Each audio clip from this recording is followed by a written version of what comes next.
Okay, 4 minutes late. Blame technology. Welcome to another edition Well, of the Wednesday Wrestling Popcast. is it technology or is it the fact that both shows actually went sort of as long as they're supposed to? Still technology because you weren't able to get on the call until just now. I still blame technology. Um, to some extent, but it's not like we were going to be too early because I think like NXT was like a minute shy of an hour. It's weird because I saw a write up for the show that was talking about the second match where the first match had already finished and they were going to the promo with Roddy. And they already had the write-up that was on the second match, which hadn't aired on the network yet. I'm trying to work out whether it is it like last time when it actually gets put up a couple of hours beforehand by accident or something. God, that would have been useful tonight. I wish I would have paid attention and looked for it. So, it is Wednesday, and Wednesday is, I love this term so much. It's the hodgepodge here on the Popcast Network. We're going to talk about a little bit of everything. As you hear the cinematic spectacular in the background. Um, as always, because it's 9 o'clock, so we know what that means. It means Wednesday shows always start with Pyra. We're like exactly. Nitro, We're except Nitro. longer. A lot longer. And we have better ratings. Oh, shots fired. Dude, I'm at the point now we're gonna start covering Grimm's Toy Show wrestling at this No, point. no, we're covering too fucking much as it is. You're telling me. So welcome to another edition of the Wednesday Wrestling Popcast, exclusively here on the Popcast Network. My name is Owen. Of course, the dulcet tones of Ashley in the background. Let's talk a little bit of wrestling, shall we? We're talking Smackdown, 205 Live, Impact, Lucha Underground, a little bit of WCPW, UFC, NXT, Ring of Honor, New Japan Pro Wrestling, and so much more. So sit back, relax, get a beverage, get some food, and get ready for another edition of the Wednesday Wrestling Podcast. You said that on purpose because you know that I want to get some food and I can't at the minute because I've got to cover wrestling. That's right. Boo! So, Smackdown from Rochester, New York. They basically recap the women's Money in the Bank match being set up from last week because Shane's out along with all 5 women, and there's a table. Is it the table? I don't know. And basically, from above, a briefcase is lowered onto the table, which is covered in itself, and the cover is unveiled. And basically, because it can't be blue or red, it has to be white. Intriguing.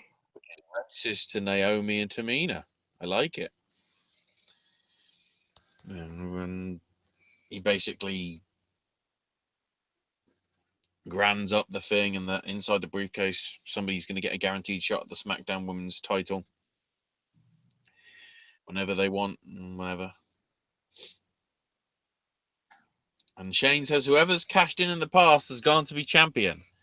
Damien Sandow.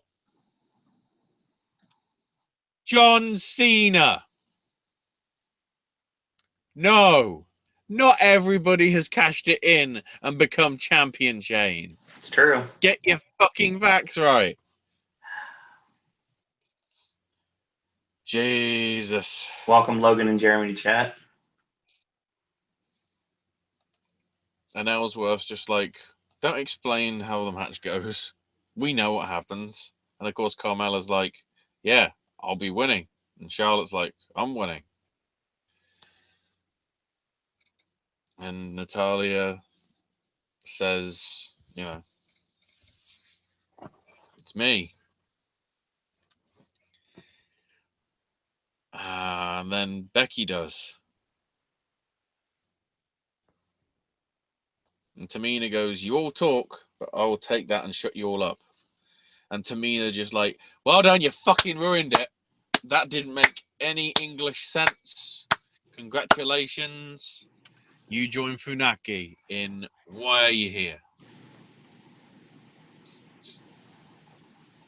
So then Naomi shows up and says she wants to be in the match, but she's champ, so it sort of would be a bit egregious if the champion could also be Money in the Bank holder as well. And then here comes Lana.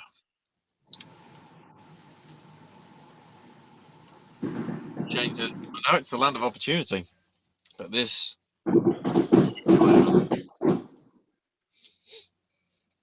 And Lana's just like, what works for me, I can make work for you. Now, Naomi may not be able to compete in the ladder match, but I can. And Naomi's just like, you in the ladder match?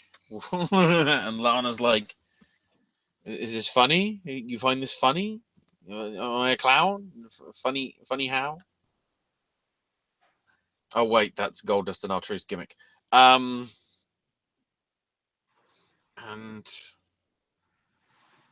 Naomi points out Lana hasn't even had a match yet. You know, who have you beaten already? Please tell me Alex Trebek is going, and stealing my fucking music! God damn it!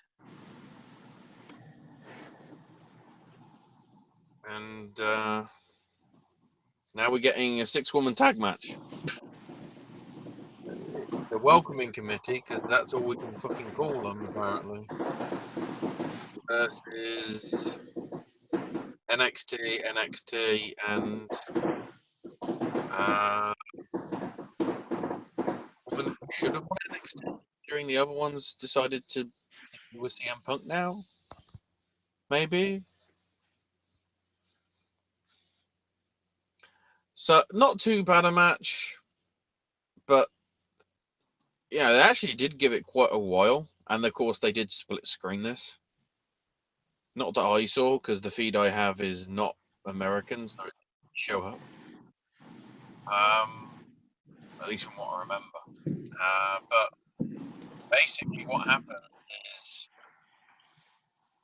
Naomi's on the apron after giving a kick to Natalia and a round.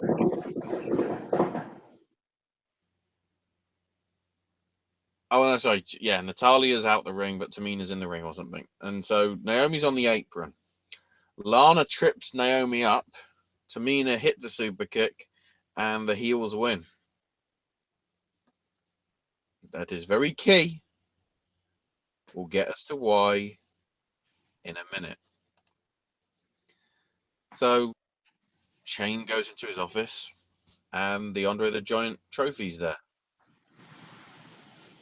Mojo. He says, look, me winning this at Mania, biggest moment of my career so far. Ever since then, I haven't been doing anything. You know, have you really forgotten me? Is that what it's come to?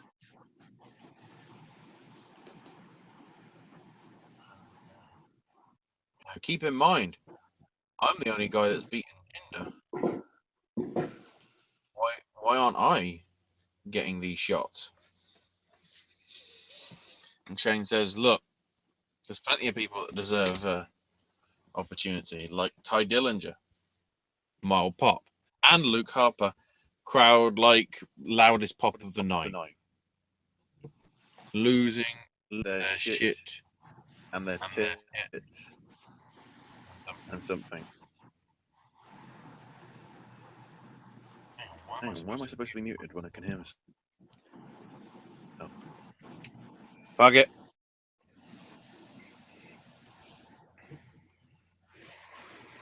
So, basically, we're getting a match between Mojo and Jinder. And if Mojo wins, he's in Money in the Bank. Owen was really happy at this, I doubt. Well, at least he failed. Guy I hate versus guy I hate. So Yeah, lose. lose. But at least I got something really awesome beforehand. Well, yeah, you got the rematch between AJ and Ziggler, and because it's 50-50 booking, AJ won. I mean, it was good, but it's just like, right, so are they going to have the rubber next week? Oh, wait, they can't because it's supposed to be AJ versus Owens. Allegedly. Whether that's even bloody happening now. Who knows? So now it's time for Film Noir Fashion Files. It's like you're asked to turn left on the runway, and when you get in your mug shot taken. It was a slow night in Rochester. Fandango took the bottle of cologne to the boys in their lab, but there was no boys or no lab. And tried the cologne and doesn't think it's the cologne's cologne. And they just keep bringing up cologne and cologne and cologne, and let's call the whole thing what? And Tyler's like, I get it. And in his mind, he's like, I don't get it. And Fandango says, I don't get it. And then, like, his voice goes, I actually don't get it at all either. And here come New Day. But the new car tilts for some reason. And here come the New Day. And Xavier asks help from the guys. It says, look, we are going to take the case. Or at least they say inside, yeah, we'll take this case. Obviously, and New Day are like, so you taking the case or whatever? Because obviously they can't hear what's inside their thoughts. And there's something in it for them, apparently. They give Fandango and Tyler fancy sort of clothes and everything, a new attire, and they throw it down, saying, you know, we may like dancing and may like dirty dancing, but I am not a dirty dancer. I won't take bribes and we won't sell out. And Tyler's just like, I actually like this gear. And then Fandango's just like, yeah. And basically New Day want some dirt on the Usos. And they give over their files to them, and Fandango pulls out a Day is 8 shirt. Apparently. Fandango Breeze once again say, we're on the case internally. And the New Day are like, okay. And they sort of back out like, what the hell is this shit? And then in their heads, new case rocks. New case rocks. Yeah. Can They're we still going with this. And it's still more entertaining than most of the shit that's written on Raw. At least 2 weeks ago. Ashley, can we mention something here that was during this segment that I have to bring up? Sure. So, first off, if you look at the actual bulletin board itself, you see the first thing you see is a picture of Humphrey Bogart, and it's a picture from Casablanca, Mm-hmm. and it says, here's looking at you, kid. And there's a picture of Billy Kidman right next to it, and it says man, right? Yeah. Oh my God, that was awesome. And of course, Michael P.S. Hayes is a repeat offender. Yep. So good. Makes huge sense. And I love the picture of Enzo just standing there randomly. It says out of our jurisdiction. Yeah. So many great options. I think I see Pat Patterson on that wall too. Yeah. Oh my God, so good. Loads of stuff like that. Really Loads good. of Easter eggs for longtime wrestling fans.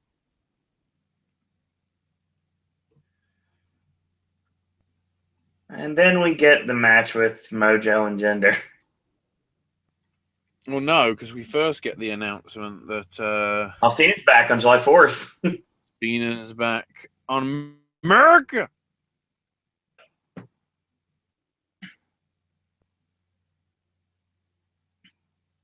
apparently. So I'm getting distracted by Sony sending me emails about deals. It sounds promising. Yeah, I'm already in E3 gear. So Jinder versus Mojo. I mean, it was okay. Nothing spectacularly bad, but not really good either. Basically, out of sight of the referee. Basically, Mojo has him up on the shoulders. Mahal rakes the eyes, throws him into the ring post. Cobra Clutch Slam. Jinder wins. Grabs the mic.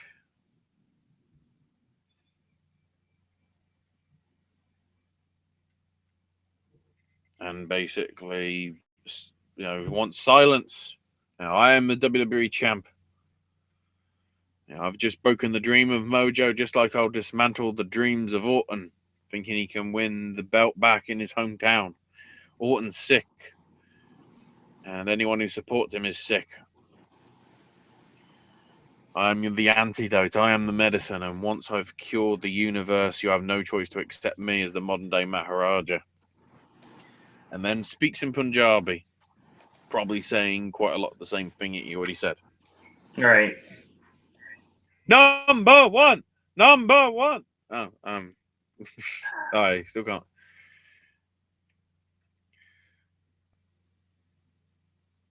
So, New Day are in the back. Going to be out next, apparently, or something. They take some food from somebody, and Big E eats paper.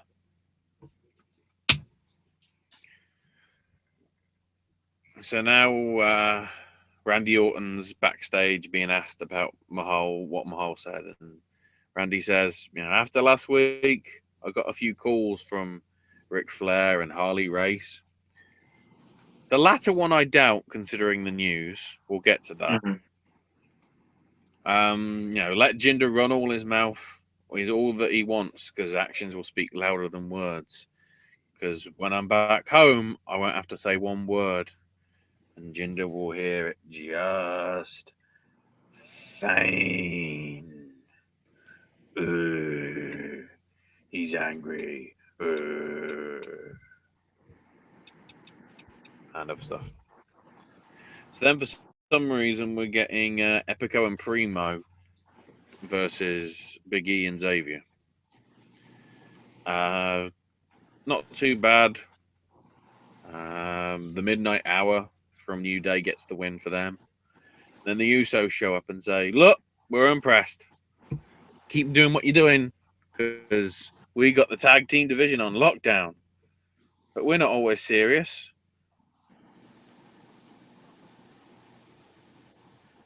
Yeah, well, they talk about Kofi's outfit being stupid. Jimmy says, is Big E a bra size? It's like, oh, great. We're having a go at transgender people, are we? Nice job. Don't be a bully. Be a sexist, transgenderist sycophant. And the Money in the Bank, apparently there won't be any laughter. I'm surprised that, they just went Big E as his bra size. Like, really? You realize this? They've done this before. It's just been a long time since they've done Coming it. from a fucking family who, Umaga, Rikishi, they needed bras as well. Double standards much? Double standards. I'm making words up, and I like it. And Sami Zayn's asked about his Money in the Bank preparation. Says, I've been doing a lot of research on the guys that I'm facing. I haven't been able to work out what's going on with Nakamura, so I'm going to be watching it right from commentary. And Baron comes in. Baron comes in and says, I got a question. And he just punches him, hits him with a ladder. And basically says, you shouldn't be worrying about Nakamura. And Sammy's dead. And Corbin's just like, well, I guess there's a spot on the commentary desk. So Shane's on the phone. It's like, guys, Baron just beat the shit out of Sammy. You need to do something. So here comes Naomi, and she's like, I want Lana. At Money in the Bank. And Shane's just like, why? There's no real need. You don't need to do that at all. And she just goes, no, we do. Oh, and also, I want the title to be on the line. And Shane's just like, okay, the match is on. So yes, unless they do a match next week, Lana's in-ring television debut is going to be on a pay-per-view for the women's title.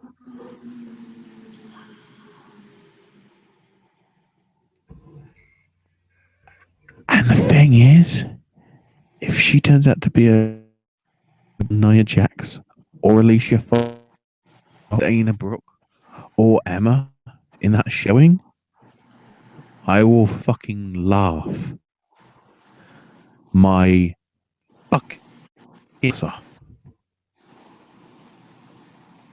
Owen will, he just won't do it swearing. Correct. Because I've heard so much about the fact that she's been training for years. Hell, that's why she went to NXT, wasn't it? Correct. To become a wrestler, not Yeah, a absolutely. not a wife. So I'm hopeful. Weirdly, I want Naomi to lose. I think she will, actually, because honestly, with her athleticism, it makes more sense to put her in Money in the Bank.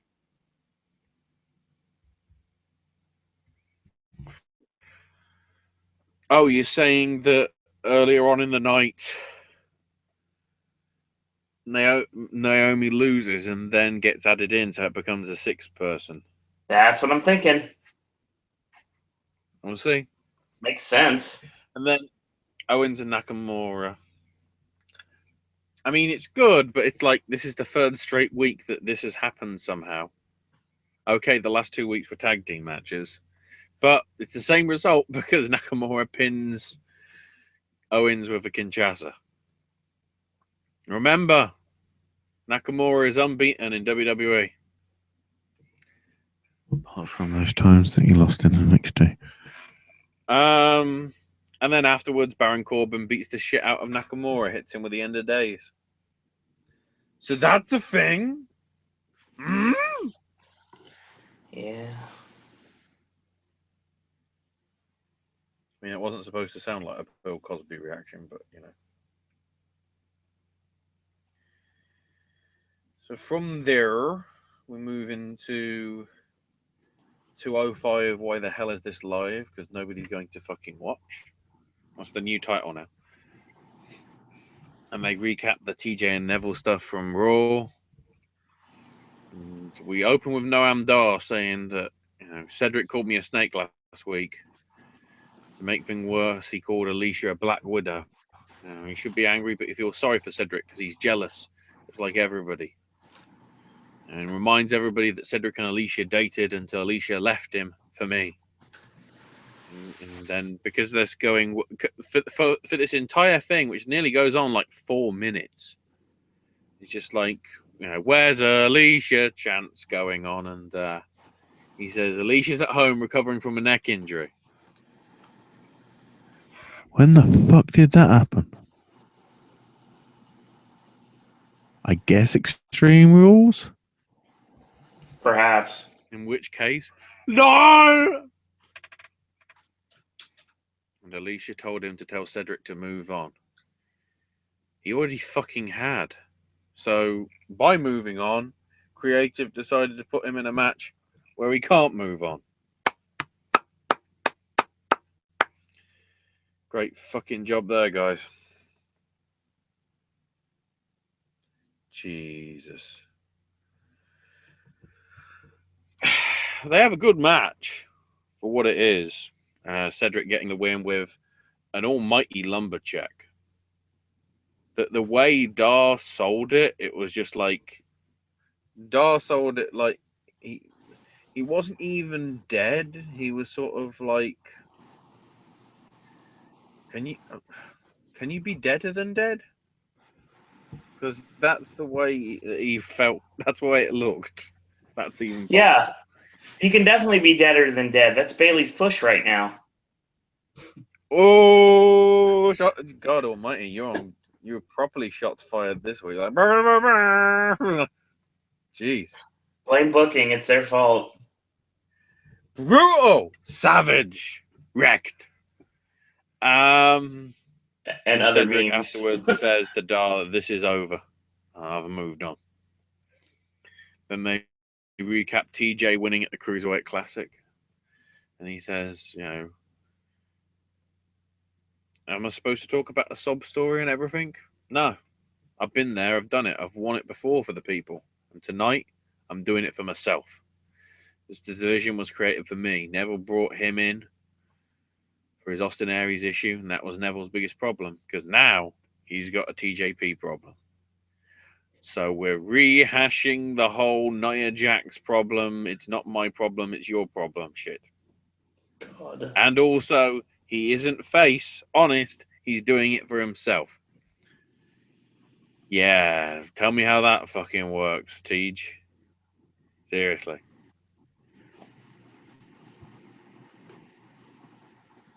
So now it's time for Mustafa Ali versus Louis Val. Please tell me you know who it is. I don't want to ruin stuff, but there is a connection to Drew Gulak's factory of wrestling, shall we say, and a company associated with that. That is correct.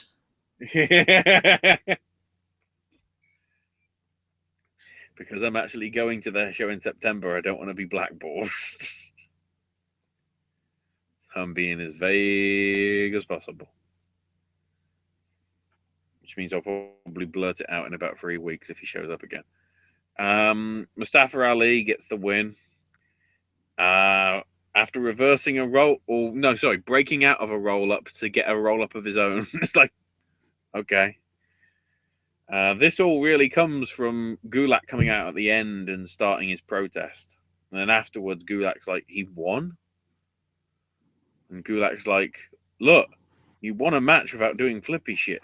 I'm so proud of you. If you follow my path and stay here, you will find success. But if you don't, you'll never reach your true potential. You have to learn to ignore those fans because they don't know what it's like to be a winner. And it can all change if Ali joins his campaign.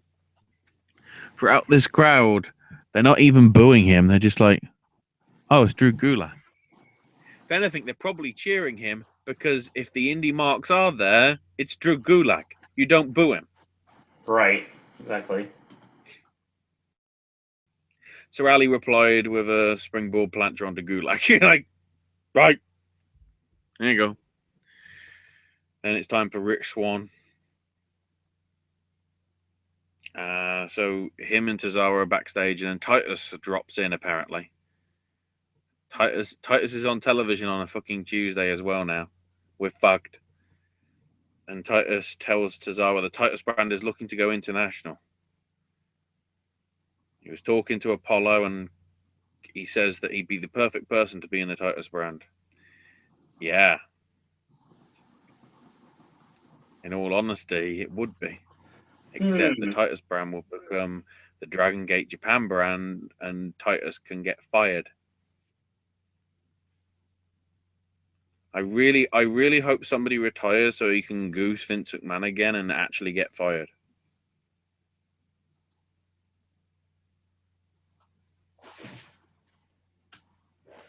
If it happens, we told you so. Basically, Titus is like follow up with Apollo. So then Neville's asked about whether he has a TJP problem, and Neville's just like, TJ was a tool and a means to an end, and I'll finish him off tonight. The fact of the matter is, he's the same as all these pretenders. He's not on the Neville level.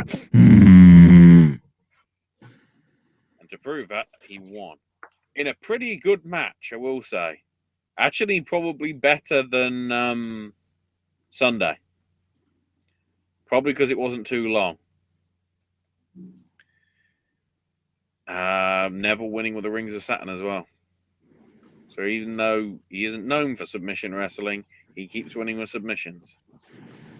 This is awkward.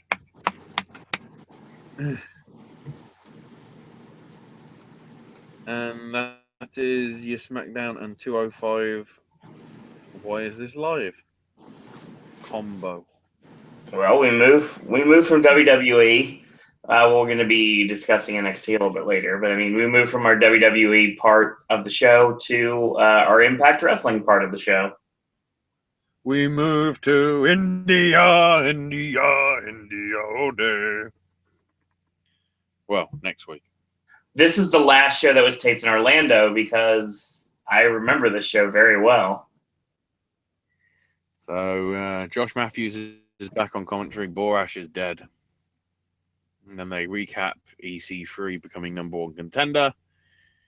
EC3's in the ring with an acoustic group doing a cappella version of Trouble, Trouble, Trouble. I told you this is one of the most awkward things I've seen live in that building. And then he's a jolly good fellow because nobody can deny he's number one contender. And it'll be EC three-time world champ. He's having fun now, but the fun stops on July 2nd when he faces Lashley. He's destroyed Storm's career and is on the path to greatness and has something special, which is EC3's fight music. Basically, they just do some weird-ass song with Lashley's going to be done, never come back. And Alberto just comes out for a fight. And then here comes Bruce, Dutch, Karen, and Tyrus. It's like, which fucking is it? We don't need 3 authority figures. We need 1. Christ. And of course, they come out and say the inmates aren't running in the asylum anymore. Yes, they fucking are. There's more than 1 of you. So they announce it will be EC3 versus Alberto for the GFW title. And whoever wins faces Lashley at Slammiversary for the world title. And just to mix things up, this is going to be in a salad steel cage. I knew you'd go there. So where are the celery sticks? I'm fucking hungry. So Ashley, I don't remember if I sent you the message or not. Obviously, if you're following along with my Twitter, like, I know I lost a lot of followers because I was talking about Impact nonstop, but oh well. Some of them came back. If they didn't, no big deal. The thing is, when it comes down to it, I was really following these shows, and I was told during the afternoon show this day that the main event of the final taping will be EC3. Oh, EC3, long day. Yeah, the main event of the final tapings, and I didn't understand why at the time, but the main event of the final tapings would be the Alberto El Patron against EC3 match inside a steel cage. Well, the funny thing is, when Patron took the GFW title and EC3 became number one contender, I put 2 and 2 together and realized that they're going to put this together, and the main event is going to be the GFW title is going to be up for grabs, but also EC3 is going to put up his contendership, and whomever wins goes on to face Lashley at Slammiversary, and that's exactly what they did. Yeah, I vaguely remember. I don't know if it was a tweet or a DM on the Book of Faces. Mm-hmm. But you said, pretty sure that this match is going to become whoever wins faces Lashley at Slammiversary. Sure enough, that's exactly what happened. Oh, look. It happened. Yeah, that happened a lot with mine. So now it's time for the Grand Championship match. Moose defending against Eli Drake. with Bruce Pritchard, Dutch Mantell, and Scott D'Amore judging, because fuck those other people. Only the authority and bookers are allowed to decide on this. Yes. Apparently. Drake wins the first round, which, he does sort of dominate quite a lot of it. The second round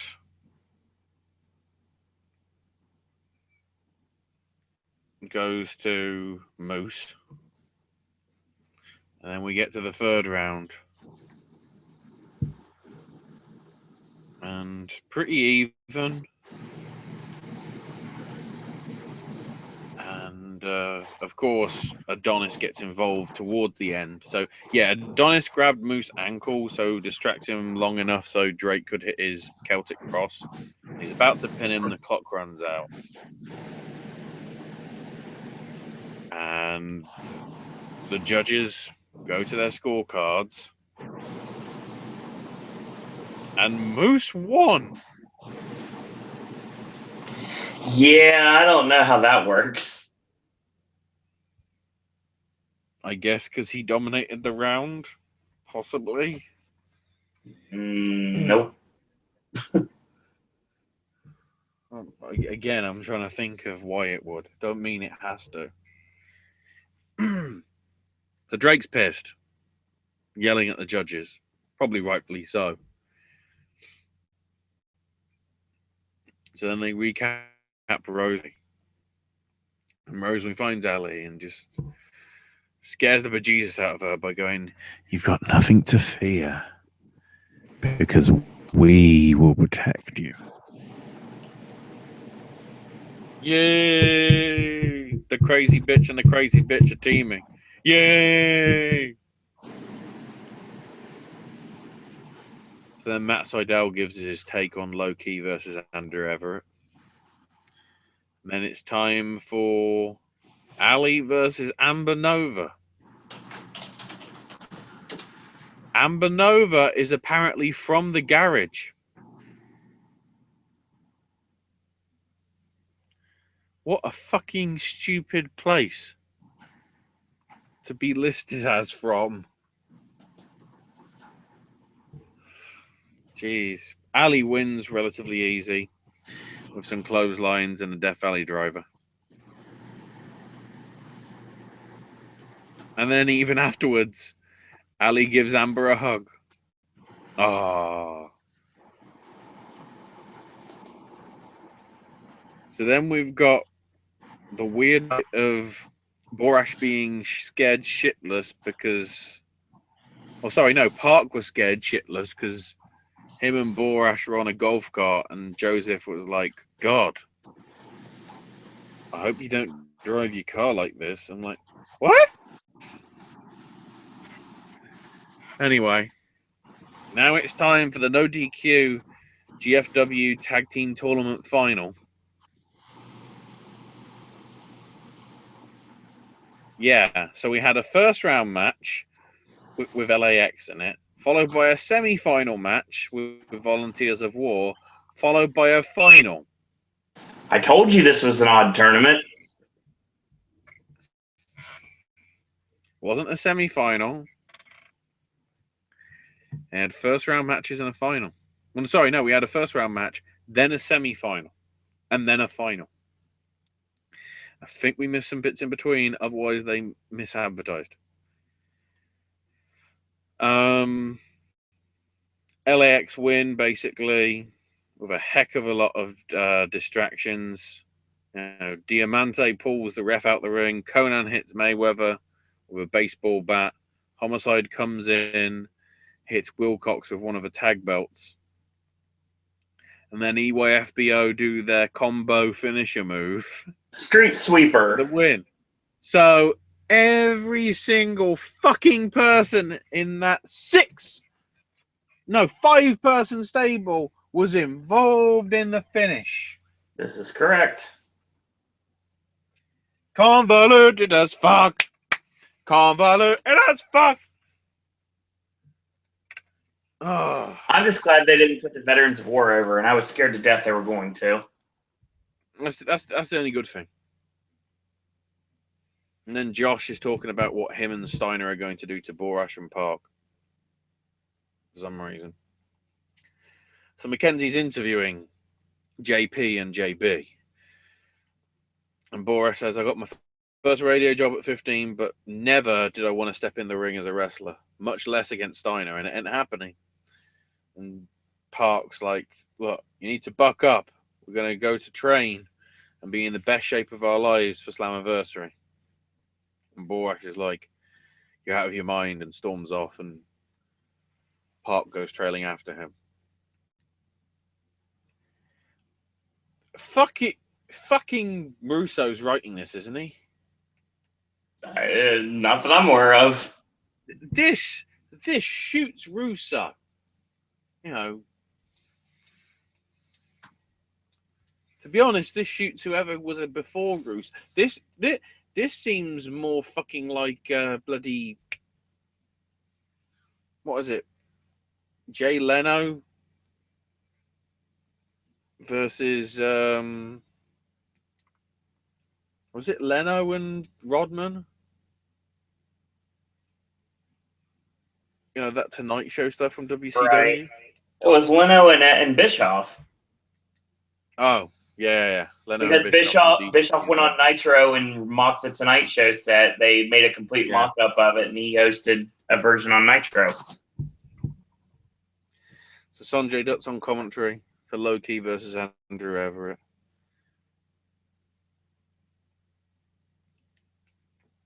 You know, pretty good. Wins with the Warriors' way.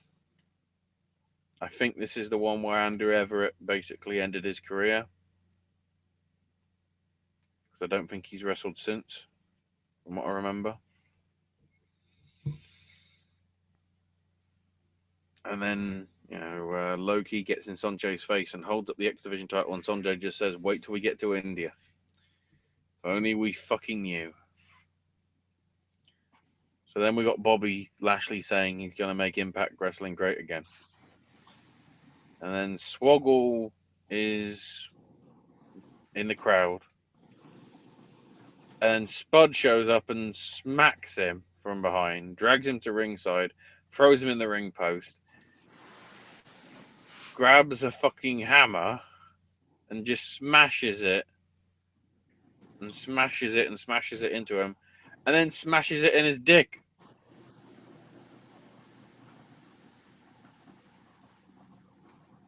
And Swog was like bleeding, and you know, even Matthews is like, oh my god, Swoggle didn't deserve this. And I'm going, yes, he fucking did. Yeah, I think so. He attacked him. He attacked him with a hammer.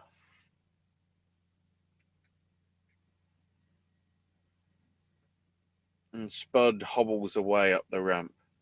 Is this going to be a fucking hammer on a pole match? I mean, it wouldn't be shocking. I mean, it's Slammiversary, but then again, don't forget, they blew this off in India, remember? I don't care. It's going to be a hammer on a pole match, I'm pretty sure. They'll find some way. So then we get Alberto versus EC3, who, as you'd expect, have a very good match. Alberto getting the win. So yeah, he hits his double stomp off the top of the cage, but then also goes back up the cage, and I think it was a frog splash off the side, wasn't it? Mm-hmm. Rather than actually off the top. Correct. And Alberto wins. So Slammiversary is title for title. Possibly. They haven't really specified whether the GFW title's on the line, which is interesting. They just keep saying Impact. So who knows? To quote Gwen Stefani, that's your shit.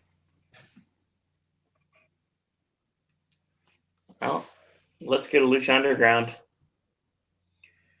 Sudden death! Quite literally.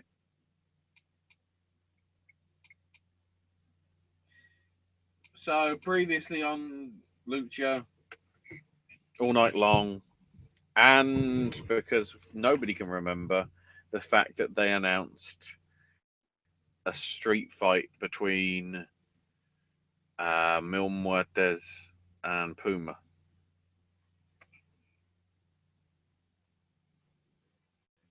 Because that happened. Apparently. So we start off with a promo. Yeah, we're back to this. We're back to the nonsensical promos. So basically, Ray has words with Puma, basically saying, like, you know, you're letting Vampiro monitor, or not monitor, but basically put ideas into your head. You're better than that. You know, you don't have to look at him as your mentor like you did with Conan just because he's there. And Puma's just like, oh, so are you trying to muscle in and be my mentor then? And he storms out, and then Ray's just like in the bathroom there, like, oh, what's happening? And all of a sudden, in the fucking mirror, here's Vampy, who's like, stay away from him. Stay out of things that you don't understand. And Ray smashes the mirror because he's fucking petrified. So now it's time for All Night Long again. If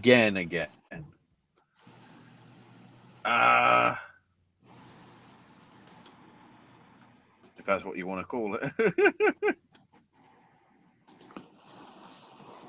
So Dario then shows up and says, you know, last week you put on a hell of a match and it was a draw, but there are no draws. So we now go to the title of the episode, Sudden Death. And considering how the odds seemed to be too much in Mundo's favor last week, I'm going to help you out, Monsieur Mac. By the way, the crowd were chanting "Return of the Mac." Mark Morrison is relevant apparently in today's America. That's good to know.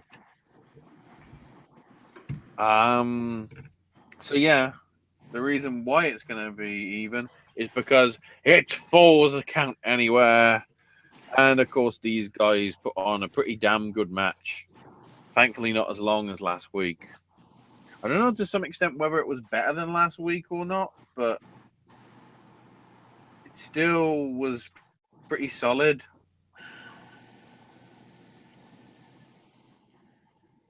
And basically it was just the numbers that didn't help out. Mandel came out for a distraction, of course, looking like Mundo, because apparently that's the joke.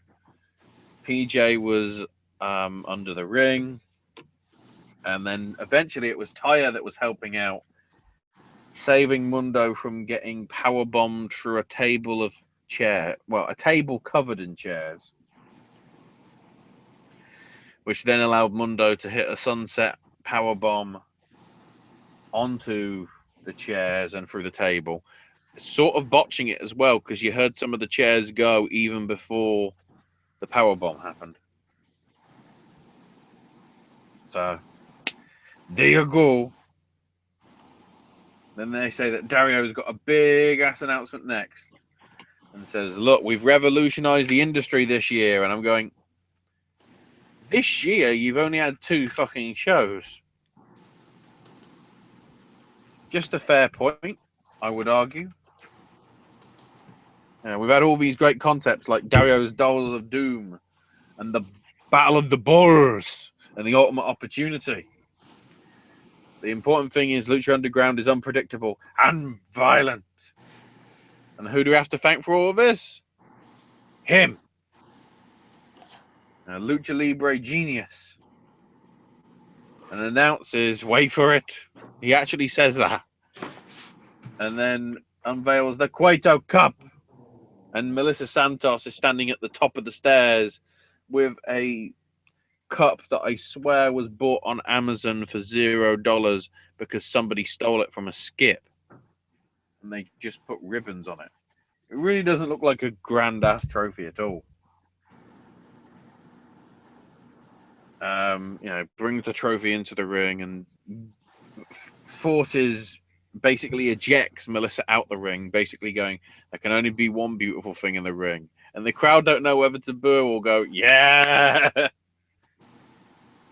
Apparently it's going to be a 32-man tournament, or 32-person tournament, I should say, starting next week, with whoever winning getting a Lucha Underground title shot at Ultima Lucha Tres. However, to be fair, Mundo will also be defending his title on that night, on the night of the Cup final. And it could have been Matanza, but because he embarrassed the family last week. And I'm like, last week? Nothing happened last week. What's this shit? So instead, it's going to be Johnny Mundo versus Rey Mysterio. Long live the Cueto Cup. And now it's time for trios action. It's the trios titles on the line. Drago, Phoenix, and Aerostar defending against Vibora, a.k.a. Luchasaurus, because it's a much better fucking name. Pindar and Cobra Moon. The key thing is the match features Vibora. The match features Pindar, but it doesn't feature Ember Moon. Because we get to the crucial point at the end. Aerostar goes for a tag. Drago missed him. And then Pindar does some fancy-ass powerbomb on Aerostar as well. Drago then walks over him, goes to the other corner, gets tagged in by Pindar. Both the big guys hold him up. Drago basically it's like a triple team splash, I guess. 2 at the arms, 2 at the legs, and Drago doing the splash. And Drago gets the pin. So Drago was the champion and is now the champion. Which makes sense if you think about the story.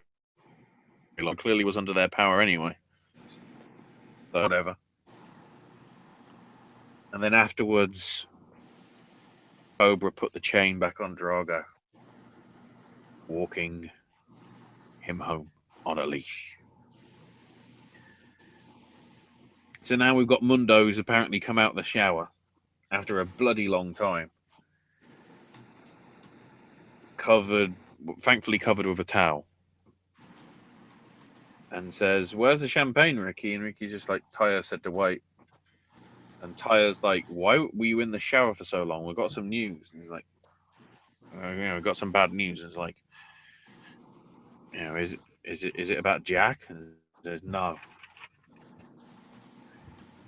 You've got to face Mysterio. And he just goes, Ricky, warm up the car. We need to go to the dojo. And she's looking a bit puzzled. And Mundo goes, I didn't want to show weakness in front of Ricky. But Mysterio is no joke. I'm going to have to train harder than ever before. So I've got to be in the dojo 24/7 to prepare. And Taya's like, you are going to put some pants on, right? And Mundo goes, there's no time for pants, and walks out with his towel on. I want that to be a catchphrase in every single movie ever. There is no time for pants.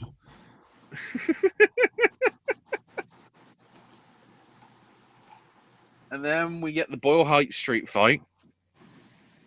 Puma versus Muertes. Puma actually doesn't come in his usual entrance. He comes out through the crowd and sort of attacks him from behind early. The finish comes with Puma hitting the 630 beautifully. And then Katrina comes in the ring, smacks Puma with the, the powerful rock or whatever. Then all of a sudden, Vampiro gets up, hands Puma a brick, smacks Muertes with it. No selling the mythical power, and instead using actual power. And Puma wins. And that's the end. I can't do the actual bloody fancy, yes, roundabout ending. Mainly because that's just how it ended. I could do it last week because it was like, where's the continuity? I guess the only way that I could bring it back, because I'm stalling for time to get it queued up on the fucking tablet, is one bit that was mentioned. Go back into my notes.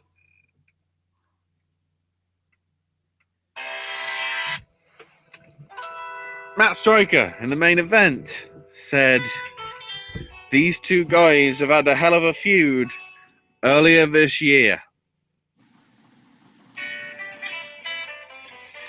Nope. Wow.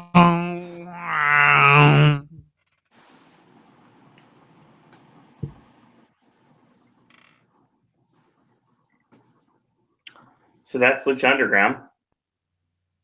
Yep. Ashley, do we have anything going on with What Culture this week? Well, yes. So they did their show, and they broadcast it, and YouTube pulled it because it used a parody of the YouTube logo. Right. They appealed, won the appeal, and it's back up. And the issue's been dealt with, so they can still live stream by the looks of it. Apparently. So they start off with a minute's silence for the Manchester attacks. Because obviously the show is in Manchester. And was only a day or so, a week or so after, I should say, what happened. And then it properly opens up with Blompier doing the speech, which if you've seen the bit on YouTube,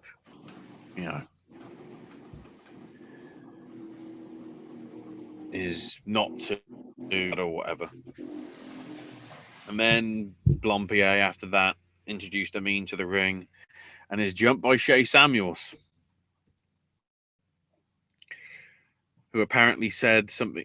He tweeted about lack of pay or something, which is what I think the thing that was brought up by not paying stuff is, well, we'll get to it in the news because it sort of cross affects it. Because basically this week was a badass week for I would say mainstream British wrestling. But indie wrestling, it's going fucking wonders. So yeah, Amin's getting attacked by Shay Samuels, and he gets the mic and says that the issue of WCPW isn't about money, apparently. So what was the tweet about?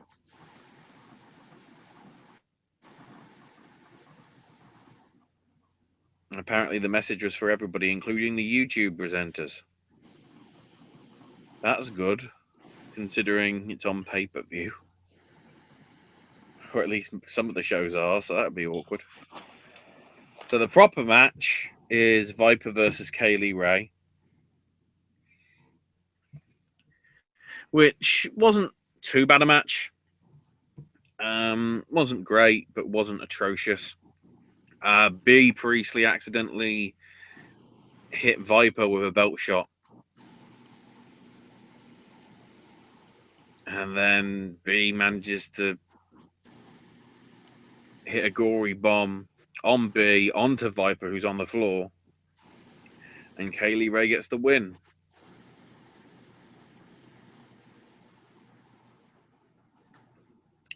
So then they recap that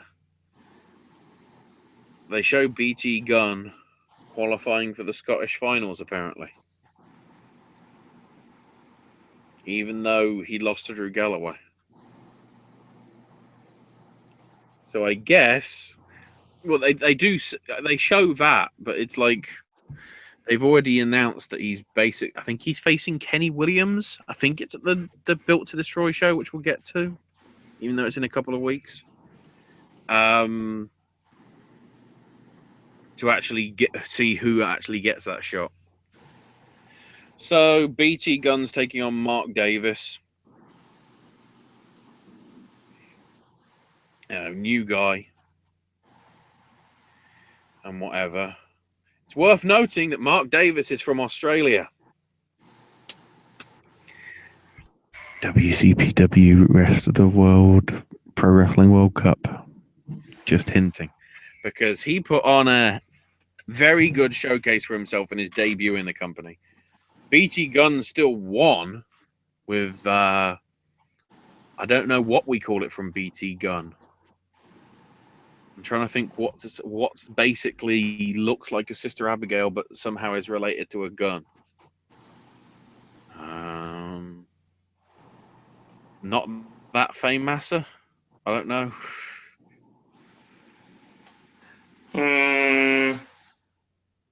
Give me a minute, I'll figure it out.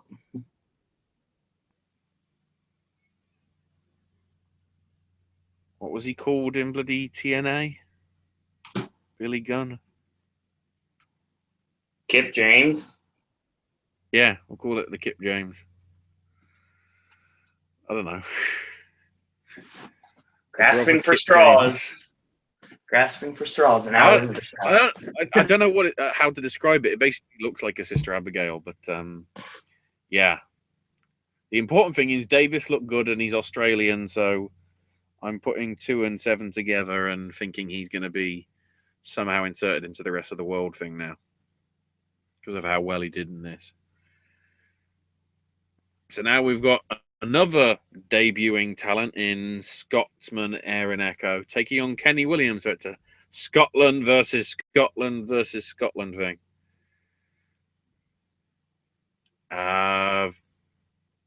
Pretty good match. Crowd didn't give a shit. So I guess they don't watch ICW. Because they weren't even into Kenny. Which is a shame because they did have a pretty good match. So now they recap. Actually, afterwards, BT Gunn super kicked Williams. So obviously, we're building to that for a couple of weeks' time.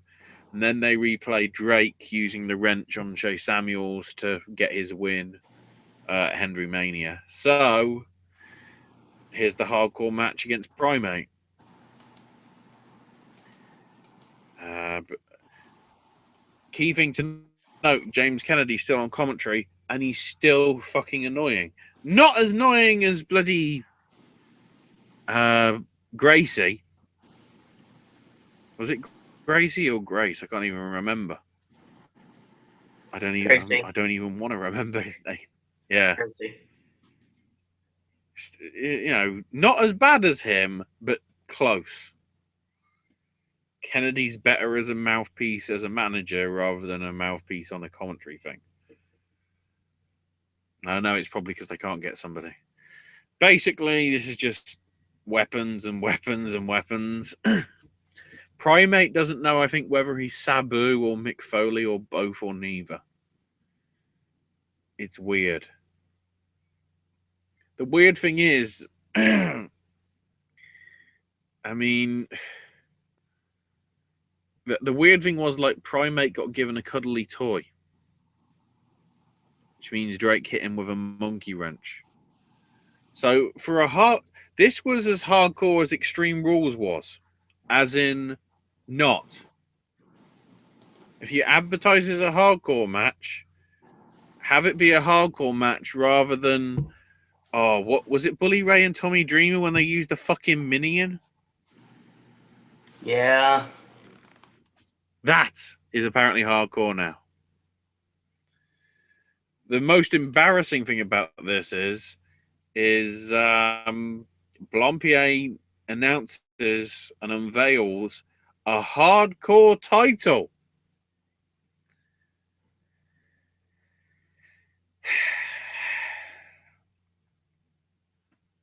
And that title will be won by the winner of Primate versus Jimmy Havoc. I think Primate's going to win, mainly because Jimmy Havoc's going to die this weekend. We'll get to that. So then we get Gabriel Kidd versus Zach Gibson for the Internet Championship. And pretty good match, in all honesty. Kidd, though, it was interesting. Gibson went for his finisher, which is the Helter Skelter, but Kidd countered it with a small package and won. So Kidd is now winning from out of nowhere on everything. So even though he's champ, they're still trying to say he's the underdog.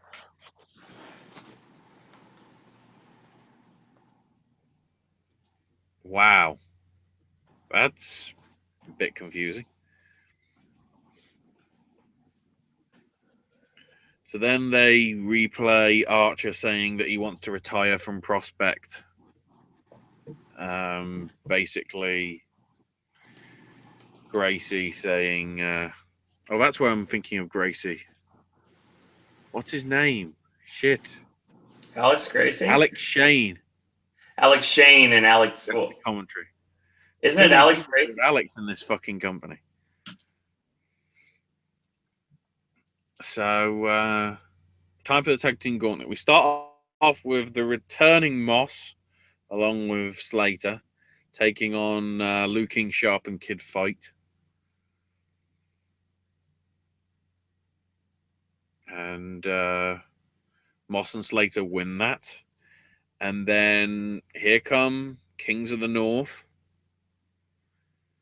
Bonesaw and Damian Corvin from, I think they're OTT over in Ireland, mainly.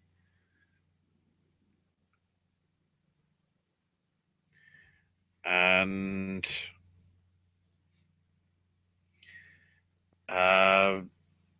bloody the Kings get eliminated because there's a full Nelson slam, which we don't see because they just show Slater throwing Bonesaw into the guardrails. So that's good. Also worth noting, Damian Corvin didn't even get name checked in this match. They mentioned Bonesaw about 15 seconds from the end. And that's it. Good job, guys. Good job, commentary. So next out, ICW's own Jackie Polo and Mark Coffey, the Polo Promotions. Which was weird because the referee got distracted. So Polo low blows Moss and gets rolled up with the feet on the ropes. So apparently that was a match. It went about a minute, so that they didn't give this one any time compared to the other ones. And then here comes Prospect to finish off. So the finish came here. Coffee went for a fisherman suplex. Gracie managed to turn it into a small package. Prospect win. They get the tag title shot. Not really a surprise considering what happened last week at Henry Mania. So why it needed a match, I don't know. Polo Promotions then beat down Prospect afterwards, and Slater and Moss made the save.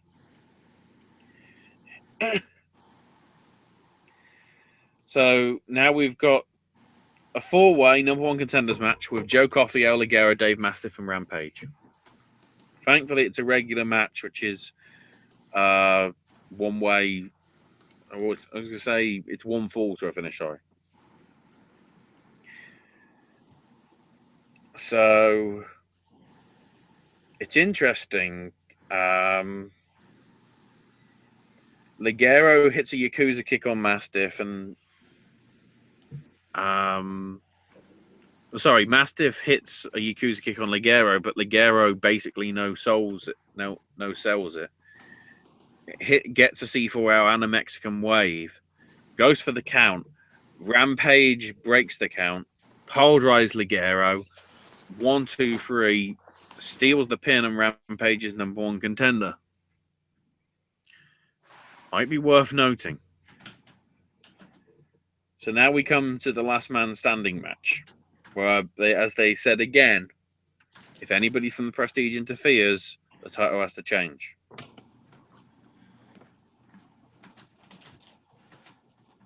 And basically, he's offering a award to anybody in the back who can fix the problem. So here comes Dave Mastiff.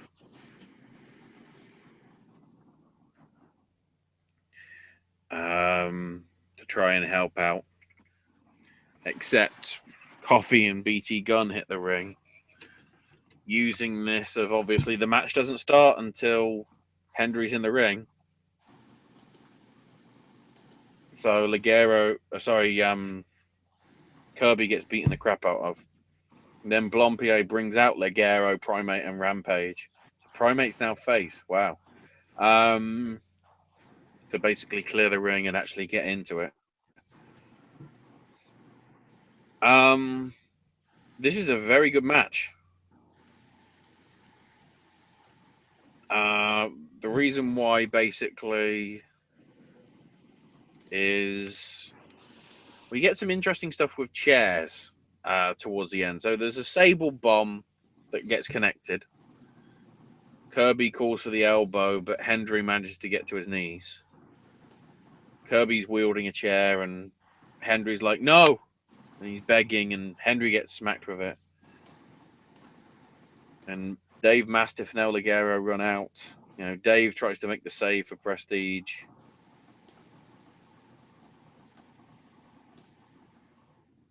And Mastiff slips on the floor. Throws Ligero into the barriers, throws him into the ring. Ligero grabs a chair, ready to save his colleague. And he smacks Kirby in the head. Hits him with a C4L onto the chair. The 10 count finishes. Ligero offers his hand to Hendry. And then inside his knee pad is a Prestige shirt. El Ligero's now part of the bad guys.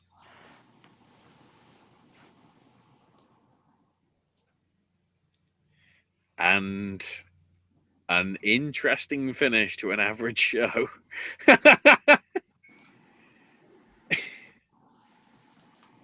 The main event, because obviously they've now segmented these, I'd say the main event is worth catching. The last man standing match. And also I would say BT Gunn versus Mark Davis. Other than that, It depends how much you're into it. I guess the 4-way, because you sort of see the tease there of El Ligero turning, because obviously Rampage, took his opportunity. So he's I guess he's going to see that basically nobody gives him opportunities anymore. So that's an interesting storyline to go down to. So in terms of other WCPW announcements, Built to Destroy has starting to build their card together for the next pay-per-view.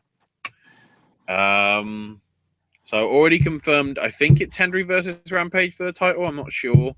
We got Kenny Williams versus BT Gunn for Galloway's place in the World Cup finals. Gabriel Kidd puts the internet title on the line against Shea Samuels. And the interesting one, for the first time in 5 years, Jay Lethal goes one-on-one with Davey Richards.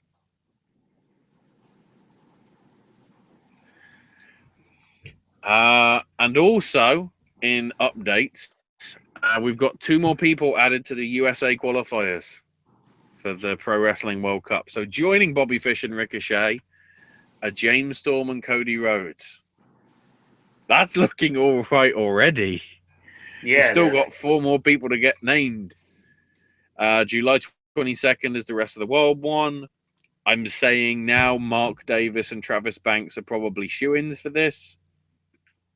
I would say, unless Travis Banks gets signed by the E within the next 6 months, which is easily feasible. Then you got the finals in August. Aside from that, no updates. We'll obviously have a fuller card for you next week.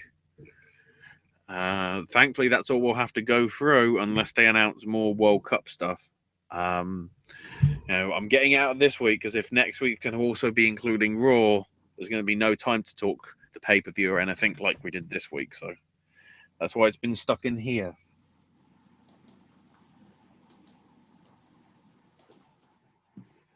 So there's your WCPW coverage. UFC. Not too bad a show. It actually didn't do too badly in terms of social media sort of stuff. So I mean, I'll mention the preliminary card. So sorry to Vivian Pereira, Luan Chagas, and Devison Figueroa for their wins in the Fight Pass prelims, but I'll go through the main bit because this is where all the bonuses come from. So on the prelims, the opening match, Brian Kelleher beat Yuri Alcantara via a guillotine choke submission a couple of minutes into the first round. That submission was good enough to get him $50,000. Then for the rest of it, Matthew Lopez beat Johnny Eduardo midway through the first. A late second round win via submission for Antonio Carlos Jr., beating Eric Spicely. And the main event of the Fox Sports 1 prelims was a split decision, Rafael and Sun Xiao beating Marlon Moraes.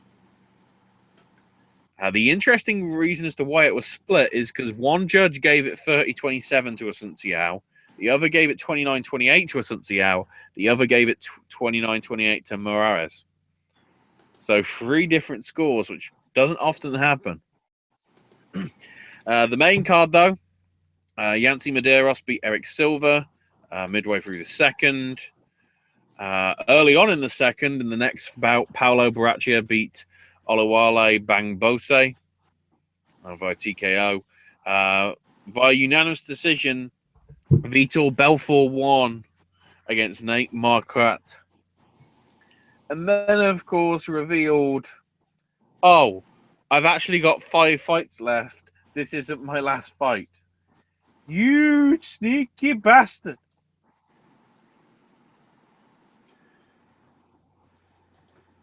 The sneakiest of all the sneaky bastards, apparently.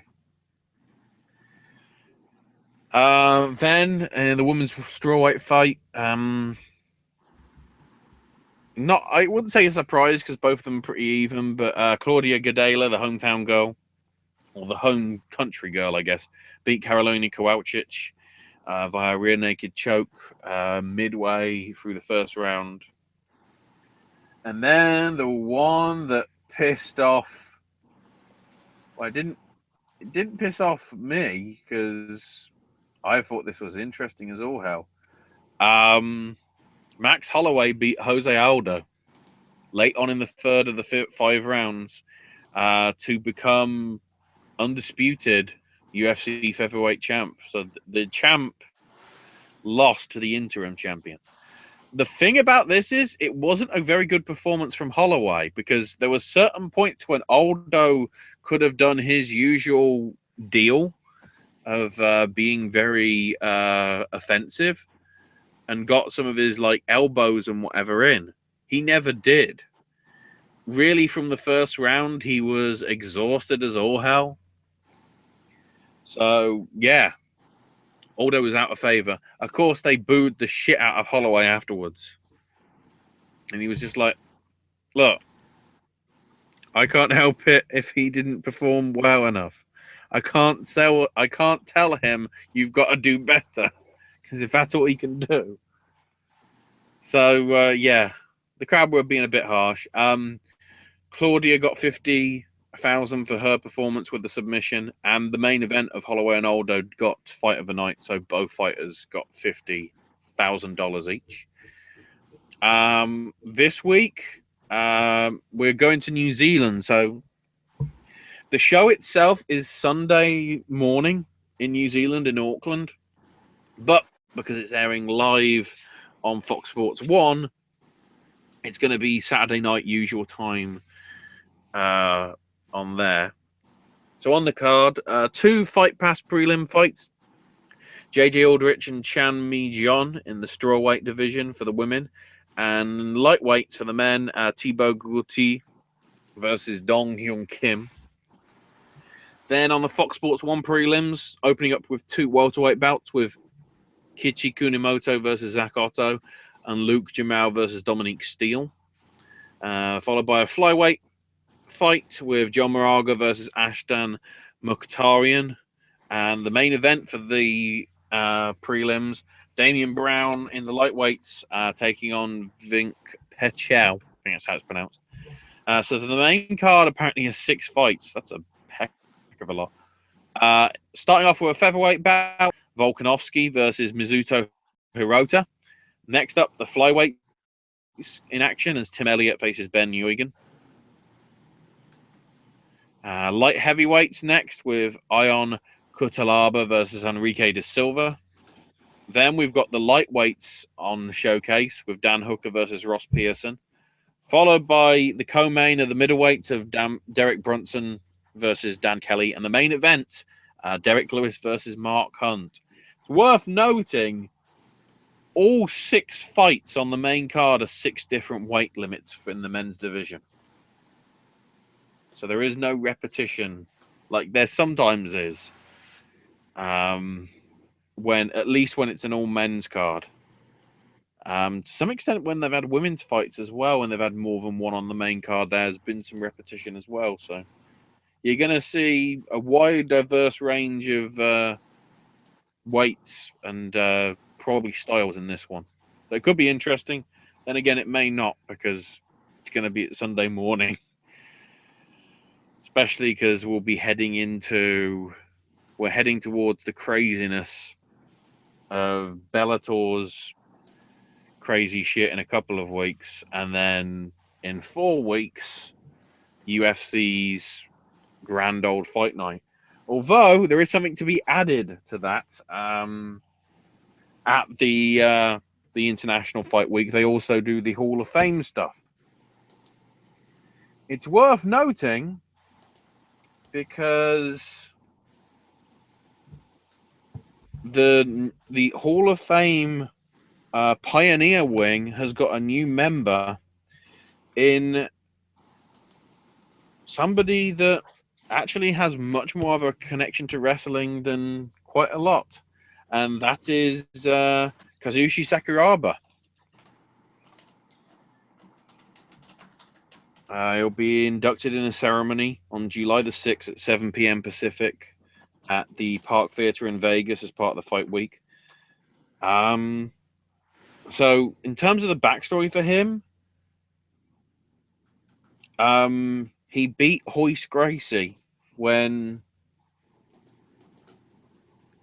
Helio Gracie, which is the Gracie's dad, although, denying it for several minutes, told his son Rorian to throw in the towel at the 90-minute mark of a known time limit match for Pride back in May of 2000 at the Tokyo Dome.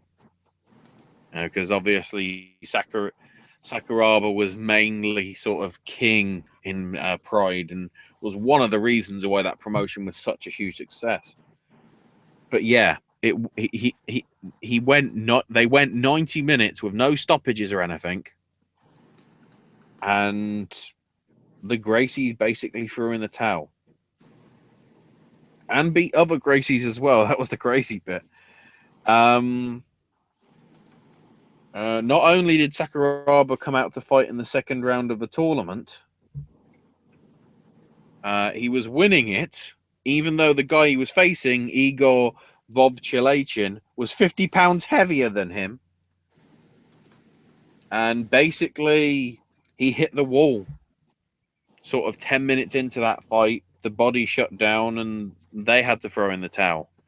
The only reason he probably lost is because he went 90 minutes with bloody Hoist Gracie.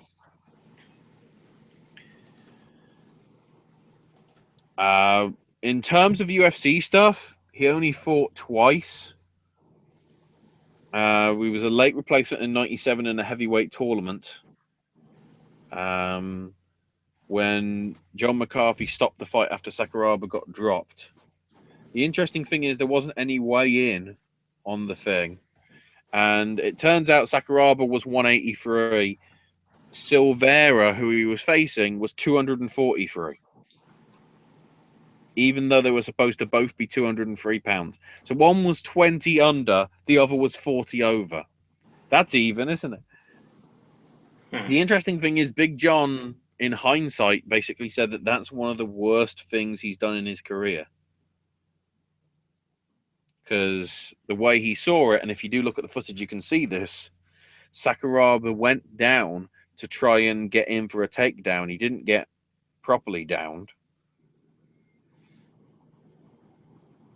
And then, interestingly, he apparently replaced Tank Abbott, who had a broken hand, so couldn't fight in that bout. Wrestled in college and whatever. The big thing, and the reason why I remember him, is because he had a great match with Nakamura at Wrestle Kingdom 7, I think, for the Intercontinental title, because of course Nakamura does have an MMA background himself. Nakamura retained, but they put on a hell of a great match. But yeah, the big thing was in '99, Pride was struggling, and they got Sakuraba in, and because of his Gracie stuff and everything in 2000.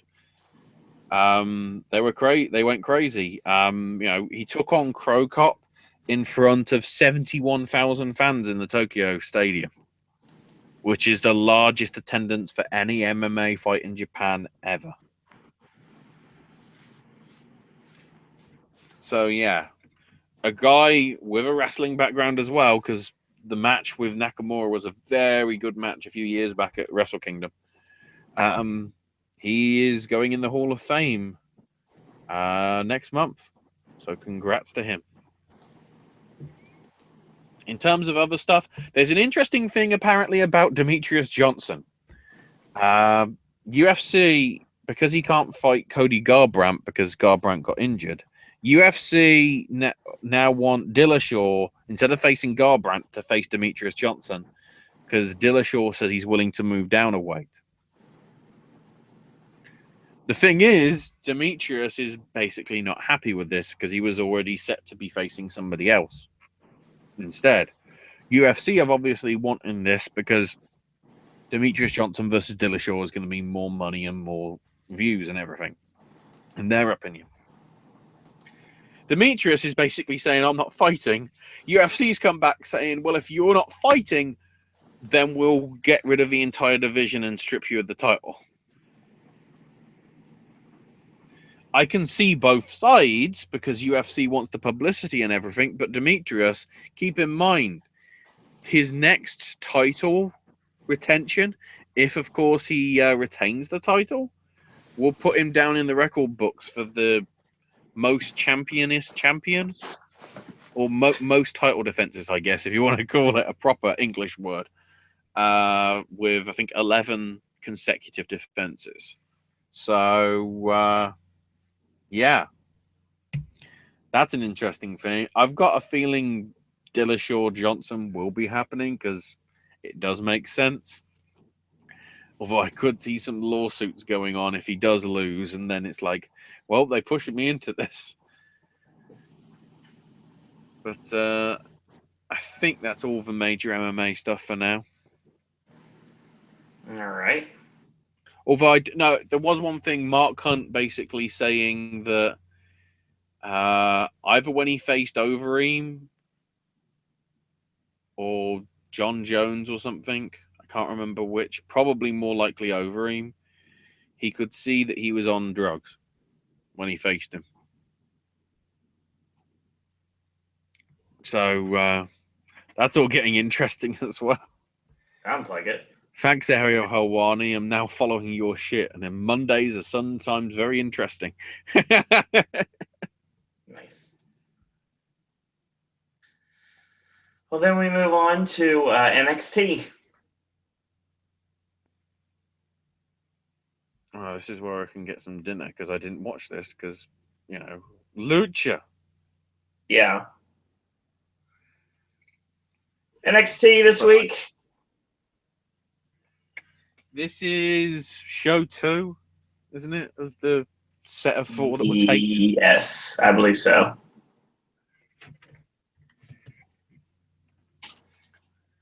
Show starts off with Heavy Machinery. Yes. Heavy Machinery are in tag team action, of course, to kick off the show. And they're facing off against the tandem of Victor Andrews and Lars Sullivan. Lars Sullivan should come off very familiar given the fact he's the former Dylan Miley.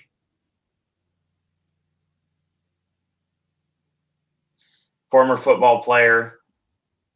He's from Colorado. Used to be known as Mac Miles. So yeah, he's done a bit in a short amount of time. He's a big husky guy. Looks like a throwback. And he actually works a house show today in Leeds, teaming with Tino and Riddick, losing to Mandrews, Jack Gallagher, and Trent Seven.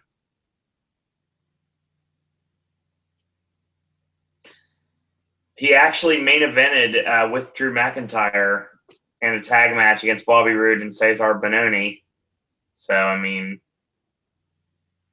he's been around for a bit. He's been around since 2015, so maybe they finally figured out something to do with him. But at any rate, they face Heavy Machinery. So this is just an elongated squash here. Otis Dozovic hits a huge overhead release belly to belly, tagging Tucker Knight. And Knight with a really awesome fall-away Beal, which looked great. Tags Otis, they hit the compactor, which I guess is their finish. The body slam position into the shaker height spike for the win. Crowd really into him. So I don't know if I like the term compactor as their finish, but I guess it works. Then afterwards, Lars just jumps Andrews after the match, yelling, how dare you? And hitting him with not so ironic Vader style crossfaces. Quite appropriate, to say the least.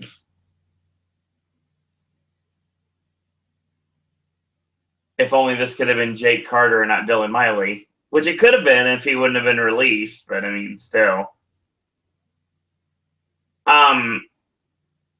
Given the fact that Miley is from Colorado and a former football player, using Vader-style crossfaces makes perfect sense to me. So he just beats the crap out of him, and we'll see how that goes. No Way Jose returned last week to the happiness of absolutely no one. Killian Dane gets interviewed. He says, "No one is safe, especially you, Jose." Roddy comes out to address the universe. Past year has been a roller coaster. Talks about his soon-to-be wife, his son, all the things that were talked about in NXT a couple weeks ago. Roddy wants the NXT title, and it's not just Roddy versus the world, it's his family versus the world. Here comes Bobby Roode. He's crocodile tears from Bobby here. He says, "You're winning matches, finally. You have a marginally hot wife, your son looks somewhat normal, but you need to earn your title shot because you're simply just a good hand." Roode puts him down. He bombs out.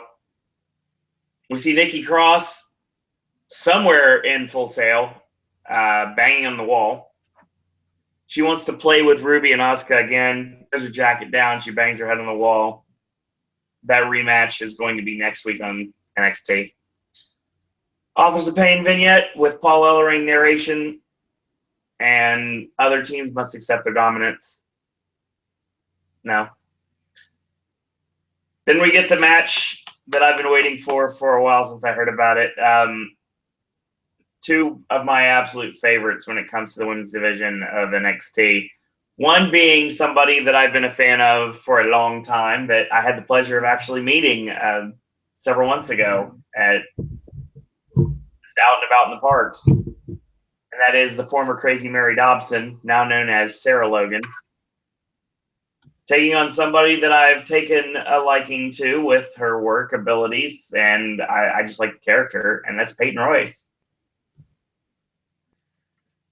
The Hoist. Yeah. The Hoist Gracie. It's yeah, Hoist. So That's what we should call her now, Peyton Hoist, because of Gracie. You're not the only. Brian says that all the time. So yeah. I like how Nigel brought up the fact that Sarah is a former trainee at the Kai Tai Dojo. Don't forget, she spent a lot of time. Right. She's a former trainee of Taka Michinoku. I mean, she has worked in the Kai Tai Dojo before, like when she was working with Pondo in Japan. And that's how I first started taking notes of her when she was doing the Japan work, the Baka Gaijin with Pondo and Too Tough Tony, and then the stuff in JCW. And I said she needed to be Sister Abigail, and the rest is history. Decent stuff here. It's a solid match. I enjoyed it for what it was. So Sarah gets some shine in the match, and then she gets cut off. And then Sarah finally gets the final bit of shine in the match. She gets a side headbutt, a short drop kick, and then she hits a running knee strike. Peyton ends up hitting her with a knee trembler and finishes her with a Brody Flex. Her bridge is phenomenal, by the way. Her bridge is like so symmetrical, it's not even funny, and she gets the win. Nice. We get Cien Almas outside of Full Sail Live, and I believe, was it Christy St. Cloud is her name now? I think so. Yeah, another former. It's one of two things. Someone that comes from from Florida as a base, or it's somebody from AfterBuzz TV at this rate. That's all they seem to hire at this point. And she's trying to talk to Almas, and Almas is all about partying. He's leaving with some girls. The next thing you know, here comes Thea Trinidad and says, "This is what you are now," and just slaps him right in the face. Oh, shit. So literally, they were replacing AJ Lee. It's handy that this airs the week of, oh, yeah, she got signed. Yeah, it seems like in essence Vince is really trying to replace AJ, because don't forget Thea is playing AJ in the new Page movie.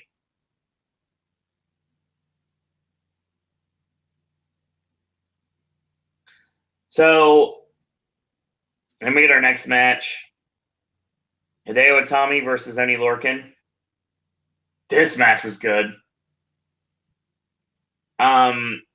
We get to see Itami's he was basically really utilizing his heelish tendencies here. I enjoyed that. His flying clothesline. Here's the thing. So Brian makes mention of this a lot, and you're gonna know what I'm talking about before I even say it. The repeated slaps to the head. This match was straight up both men slapping each other in the side of the head as hard as humanly possible over and over again.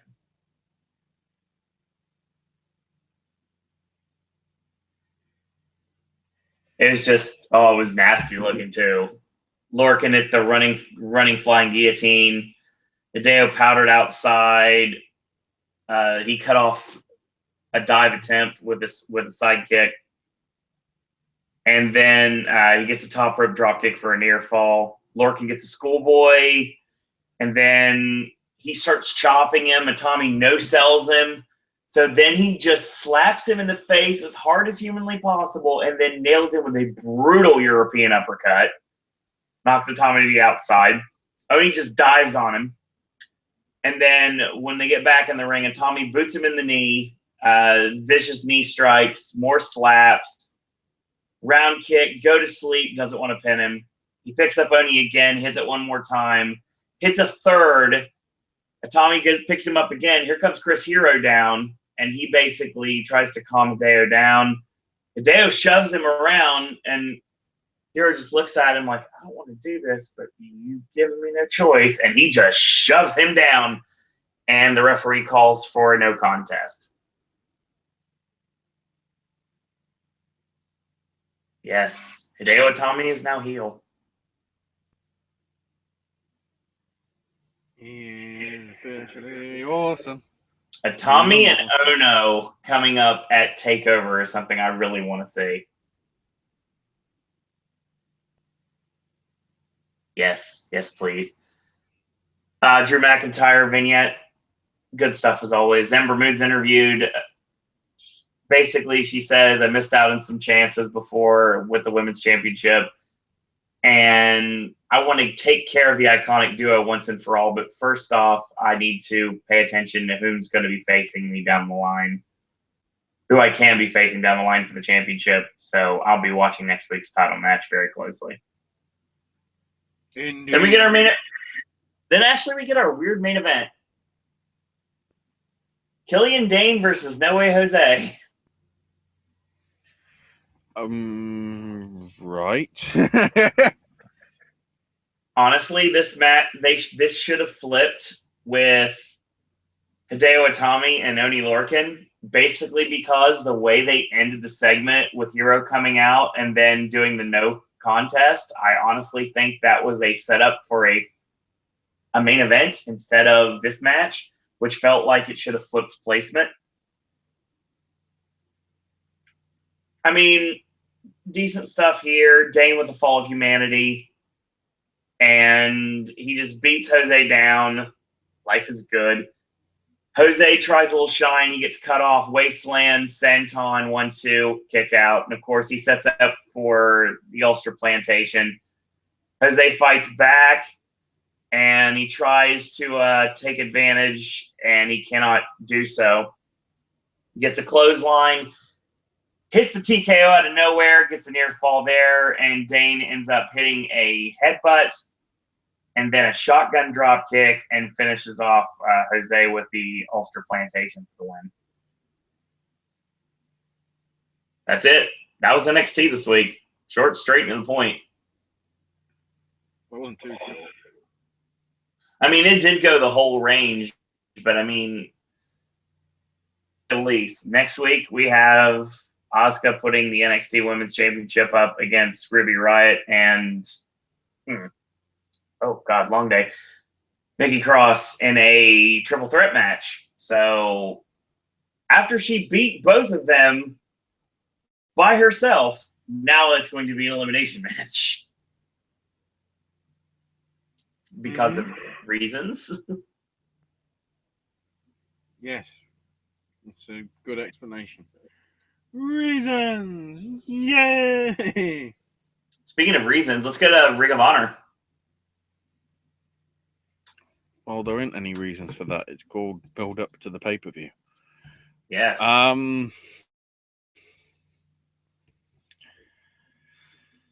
So they recap that Marty being added to the Bullet Club. And so we're starting off with War Machine versus Ferrara and Cheeseburger.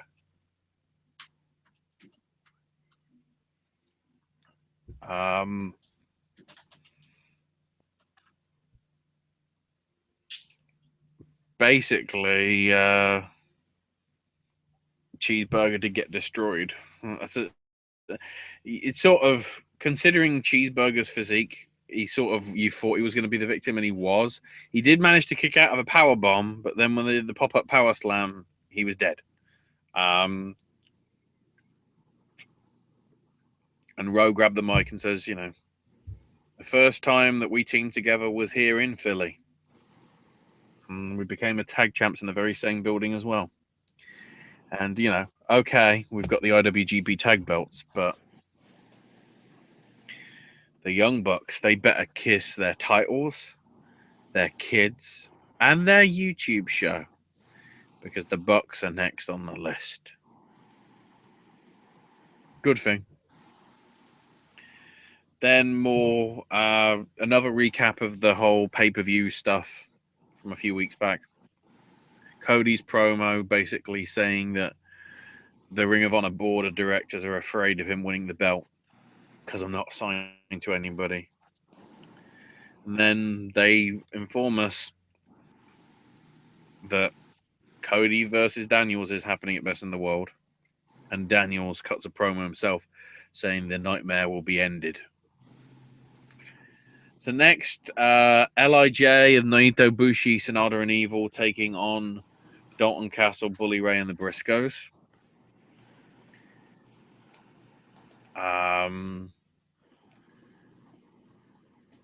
This wasn't too bad because basically Bushi was going to spray mist at Dalton. The boys pushed Castle out of the way, so Jay Briscoe got misted instead. And Naito took advantage and rolled up Jay.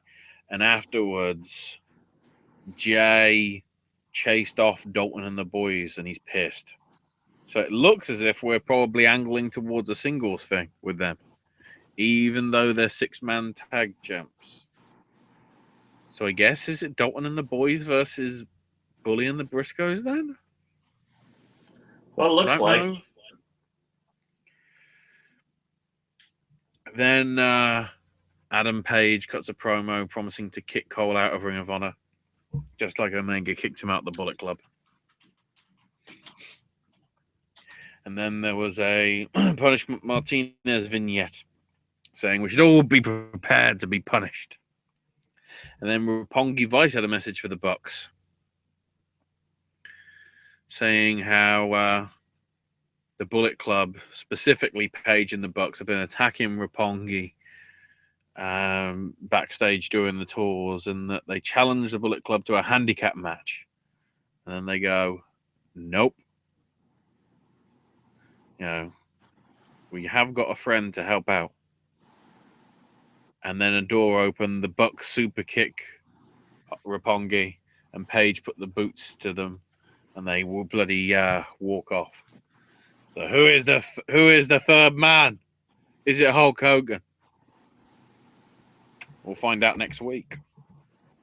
And then we had a good match between Cole and Page, the Adam versus Adam match. Really was good. Especially there was an awesome looking Canadian destroyer on the outside from Cole. But Page hit 2 rites of passage and got a pinfall victory. So a good show again. You know, after the why is this on? Why are they showing a repeat from New Japan show? So roll on next week, because if we have got the Bucks and Page versus Roppongi Vice, and from what I remember, is it Tanner? From what I remember, I think so. that's where Tanahashi got murdered. Yeah, I'm pretty sure that's what this is.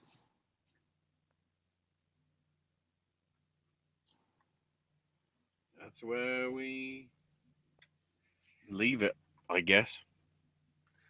That is the honor of rings. So, do we want to talk about the TV tapings? Yeah. Let me scroll down. I'm not entirely sure how these go entirely. I've got some of them as episodes and some of them as not. So you go wherever we need to. So Colt obviously is big because, you know, we're in Chicago. So the opening match was Flip Gordon taking on Jonathan Gresham, which Gresham won. But then interestingly afterwards, Shelley came out. They put over Flip Gordon and congratulated on him signing. Apparently.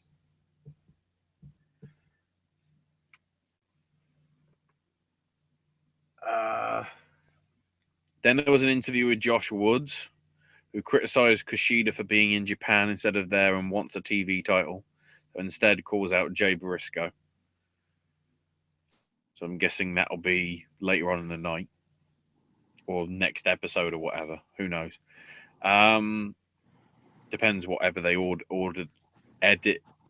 however they edit the order of the matches if they want to. Silas Young and Bobby Fish, said to be a very good match. Silas getting the win and Fish getting angry and throwing chairs afterwards because he's pissed. And Jay White beat Punishment Martinez. And then afterwards, Punisher powerbombed him into the guardrail.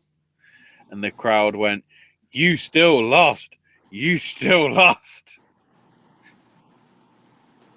So that's good. So then we had the number 1 contenders match for the TV title, a 4-corner survival match. Kenny King getting the win over Beer City Bruiser, Chris Sabin, and Mark Briscoe for that one. So then it was Josh Woods versus Jay Briscoe. Briscoe getting the win, but afterwards refusing the code of honor. Briscoe's turning bad. So it's supposed to be the Tempora Boys versus Coast to Coast. But the Young Bucks show up and issue an open challenge to make it a triple threat Texas Tornado style flippy shit match. Which, of course, basically the Bucks Coast to Coast have the Tempora Boys ready for stereo tombstones, but of course the Bucks come in,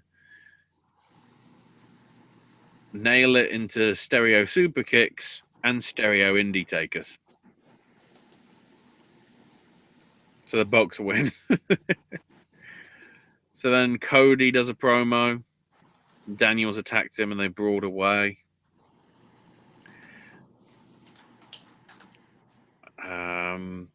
Lethal beat Caprice Coleman. Bully Ray beat Matt Taven in a street fight. We had Colt Cabana actually in action, beating Vinny Marsaglia. The Rebellion, victorious over Dalton Castle and the Boys. The Young Bucks beat Ferreira and Cheeseburger. And then afterwards, Ferreira attacked Cheeseburger. That's good. And the main event saw the Addiction beat Cody and Hangman Page. The thing I'm confused about this is, though, all this should be airing after the pay-per-view. So what happens when Cody wins?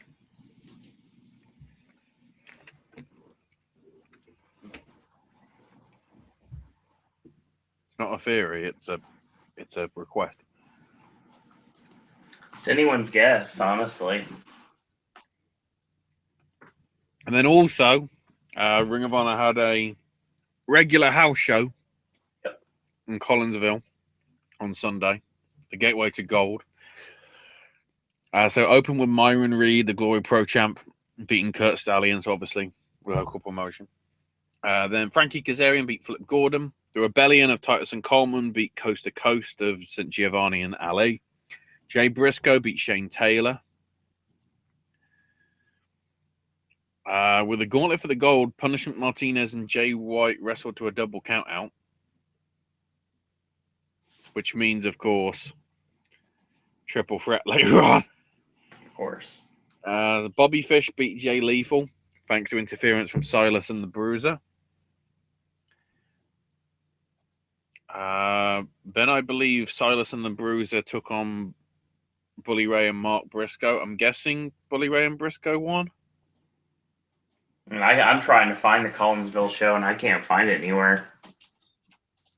I'm not sure on that one because the notes I've got, it says need results. So, Hold on, I got this. The Young Bucks retain the tag belts over the Kingdom. Bullet Club of Cody and Page beat Shelley and Sabin of the Machine Guns. And afterwards, Sabin gave a very impassioned promo after their loss, clearly frustrated at their losing streak, if you will. And then Daniels retained the World Heavyweight title over Jay White and Punishment Martinez. Otherwise, that would have ruined the pay-per-view, wouldn't it? Yeah. Because this is, of course, the last time they're in action before the pay-per-view.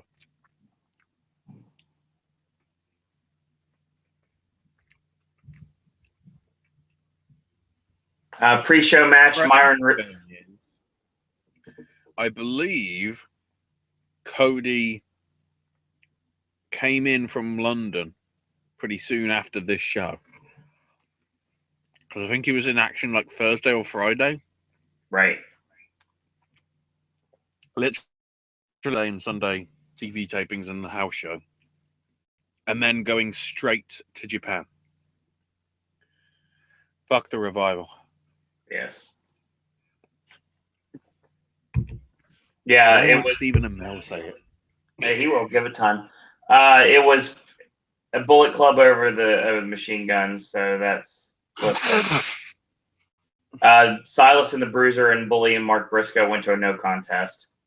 Was there anything else you needed confirmation on? That's the only one that I don't have the notes for. Did you have the opening match of Myron Reed defeating Kurt Stallion in the pre-show? Yeah. Okay. Yeah. The Glory Pro champion. Mandy Title wasn't Leon, on the line, thank God. the Women of Honor match. I ain't got that. I don't have that one, so. What happened with the women? Mandy Leon defeated Stacey Shadows. Mandy Leon won because she's running Women of Honor. Yes.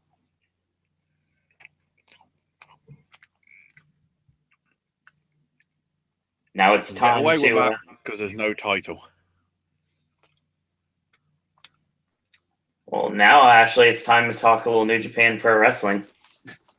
Oh, shit. I shall return. This chestnut. Oh, my God. Hang on. See if I can find it. So, we left off with Block B being fucking complicated. Everybody was in the running. As it turned out, Kanemaru beat Desperado. Taguchi beat ACH. Tiger Mask 4 Bushi beat Tiger Mask 4. And Kushida beat Volador Jr. So, obviously, that meant 4 guys had 8 points. And 4 guys had 6. So, what you need to know is, out of those group, Kanemaru beat none of them. Taguchi beat Kanemaru. Bushi beat both Taguchi and Kanemaru, but the only one to beat all 3 of them, thus the winner of the block, was Kushida. So this then took us into the finals. I will run through the rest of the card, though, because this is starting to build up towards Dominion. So we opened with Nagata, Umino, and Oka beating Nakanishi, Yagi, and Kitamura. And the thing is, one of the young boys actually got the win on a young boy. Oka with a Boston Crab on Yagi. Then we had Yano, Ishii, and Yado beating Kawato, Makabe, and Tenzan. Kawato, the young boy, taking the fall, unsurprisingly. Then, in a somewhat quick match, which is sort of surprising considering some of the people that were in it, Volador Jr., Tiger Mask 4, and Jushin Thunder Liger beat Takumi Shinoku, El Desperado, and Kanemaru. So basically, it was anybody versus Suzuki Gun. I don't know. Then we had Bullet Club of Yujiro, Fale, and the Gorillas of Fuck beating ACH, Dave Finlay, and War Machine, with Yujiro getting the Pimp Juice pinfall on Finlay. Then Yoshihashi and Hiroki Goto beat Taichi and Minoru Suzuki, with Hashi winning with the Karma on Taichi. So Goto and Suzuki still not... Well, they obviously got their hands on each other in the match, but it wasn't involved in the finish. Then we had Japan versus LIJ. And Naito won it for his team with Sanada, Bushi, Evil, and Takahashi. With the Destino on Kojima. The other team was Taguchi, Kojima, Dragon Lee, Juice Robinson, and Ricochet. Afterwards, though, Hiroki Tanahashi returned from his injury and saying that Naito had better, I will save the IC title belt that Naito has. Because Naito is beating the crap out of this so much now, it's falling apart even more than it was. So I'm guessing new belt soon. I don't know. Then the interesting one, Kenny Omega and Marty Scurll beat Gedo and Okada, with Scurll winning with the submission chicken wing on Gedo. And I think that's Marty's last act. He's heading back to the UK, probably for some rest. And then the best of the Super Juniors final, Kushida beat Will Ospreay. So it means Kushida's facing Takahashi again. Well, so, yeah. I always have to be confused because obviously Yujiro and Hiromu / Kamitachi have the same surnames. It's like, okay. And then, of course, that's similar to Tanahashi. So I might, and of course, Hiromu Takahashi and Hiroki Tanahashi is like, God damn it, you bastards. Can you have different names? The confusing thing is, though, with Kushida winning, is the last time they faced each other, Hiromu beat him in about 2 minutes. So I don't know whether we need to see it again. In terms of what's coming up, I believe, because the Korakuen Hall show is going to be broadcast on New Japan World, there's a sort of house show build-up match this Friday, or Thursday into Friday, I guess.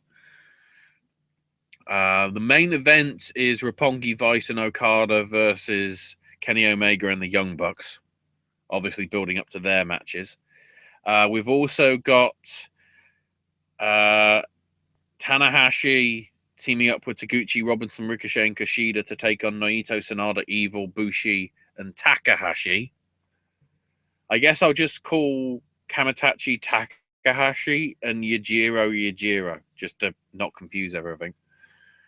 We've also got Yado, Yoshihashi, Yano, and Goto taking on Suzuki Gun of Suzuki, Zack Sabre Jr., Kanemaru, and Taichi. Elgin, Dave Finlay, Raymond Rowan Hansen take on the Bullet Club of Cody, Farley, and the Gorillas of Fuck.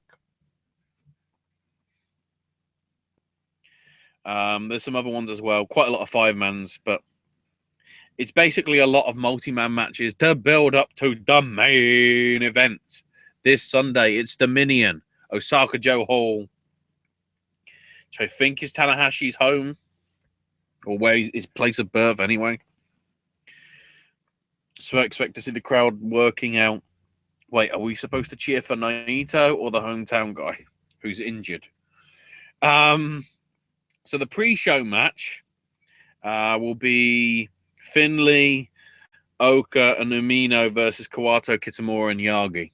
So I'm guessing Finley's going to win it, considering he's the least of the young boys in that list of young boys. Then we open with Atomico's action, 4-on-4. Makabe, Nagata, Tiger Mask 4, and Tiger Mask W. He's back, everybody. Taking on Tenkoji and Nakanishi and Liger. Then from there, other than one match, which is an interesting placing, it's all title matches.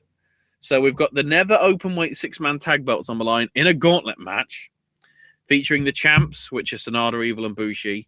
And then the 4 challengers, you've got Team sort of Japan, because it's Taguchi, Juice Robinson, and Ricochet. Then you've got Chaos of Ishii, Yano, and Yoshihashi. Then you got the Bullet Club of Yujiro, Bad Luck Fale, and Hangman Page. And then Suzuki Gun of Zack Sabre Jr., Kanemaru, and Taichi. I'd like it to be Suzuki Gun winning. Then again, Suzuki Gun isn't going on the tour, so I guess not. I guess you could give it to Taguchi and Robinson and Ricochet. I mean, what's your feelings on it, Owen?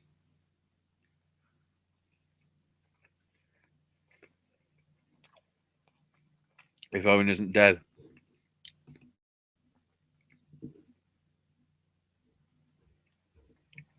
Uh-oh. Does the call go? We still live?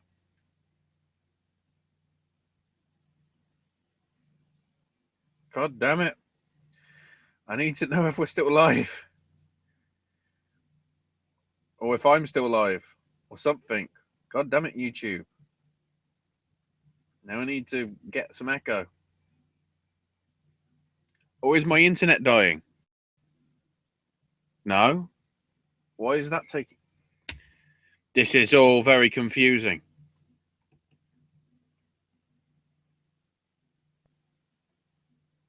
Did the internet actually die?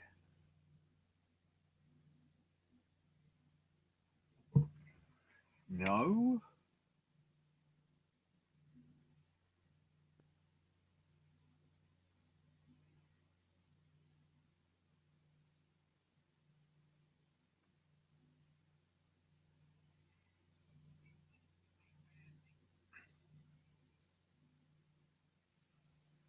Okay.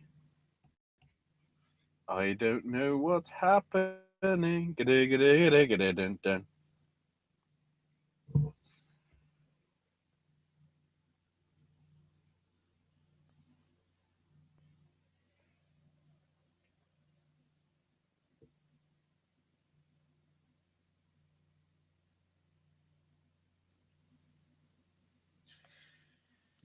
Okay. Okay. Owen's on mute. Well, that ruined. Well, that ruins everything.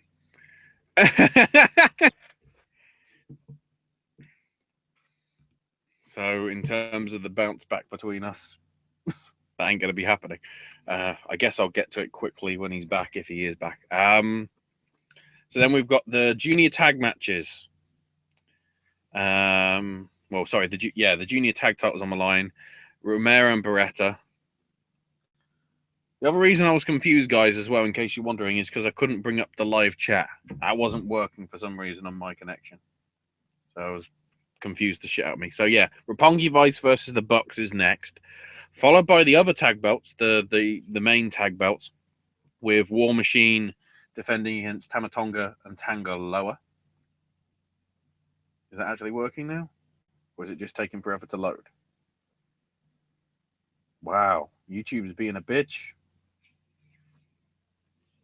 Don't know what's going on, guys. Then an interesting placement, I would argue, in that it's Michael Elgin one-on-one with Cody. Yeah, they're putting that before all the tag team matches, so interesting placement, if you will.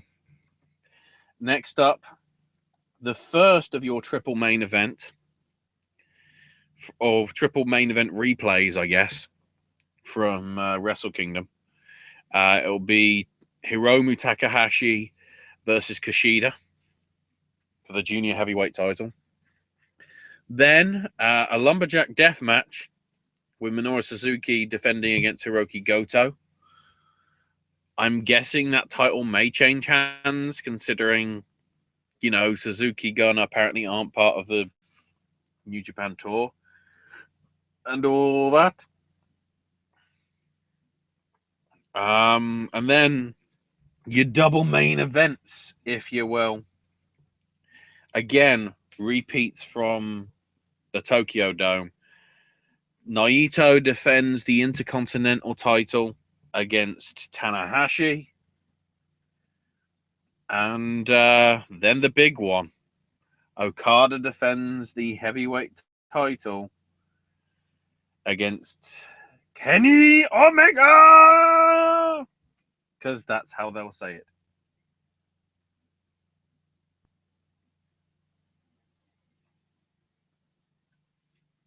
And now I don't know what to do.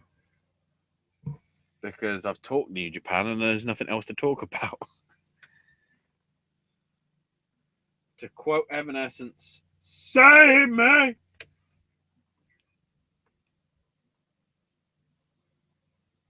Or am I just...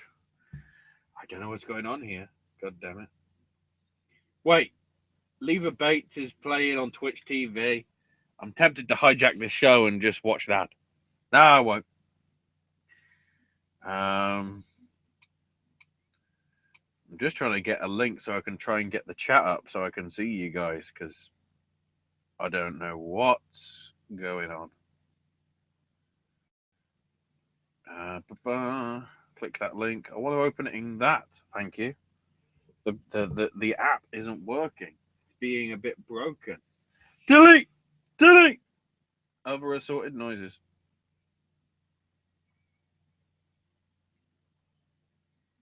Okay. Right. And for some reason, I can't see the chat. That's good. Brilliant. You can't see the chat on the YouTube app, on the YouTube page. No clue what's going on, guys. Tits up, hose down, west side. So I guess I don't think there's anything else to cover in terms of shows. So I'll just bump into... This is why I need Owen back. I hope he hasn't passed out. Because there's a lot of interesting shit that I want to talk about with him and get his thoughts on. So that's annoying. So instead, weird shit with the NWA stuff. So the reason why there isn't a deal going through is technically why we can blame one of Owen's favorite films from 2 years ago, I think. Because basically, from what I can tell, the reason why the NWA thing can't go through is because of Straight Outta Compton. Because the US Patent and Trademark Office suspended FARP's registration of the NWA or the National Wrestling Alliance trademark, which it filed for in March after it expired in December, back in April, due to a likelihood of confusion with a registered mark and under Trademark Act Sections 1 and 45 to failure to show the applied for mark for use in commerce with any of the specified goods in Class 25. So basically, it's merchandising of the NWA brand that the NWA name could come into conflict with the NWA group.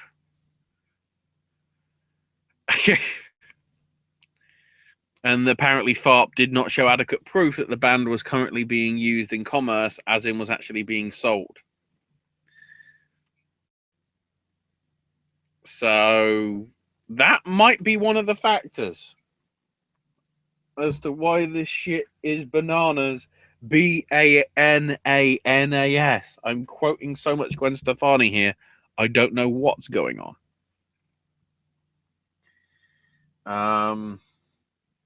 Actually, I'm gonna get back into the call twice, but mute myself and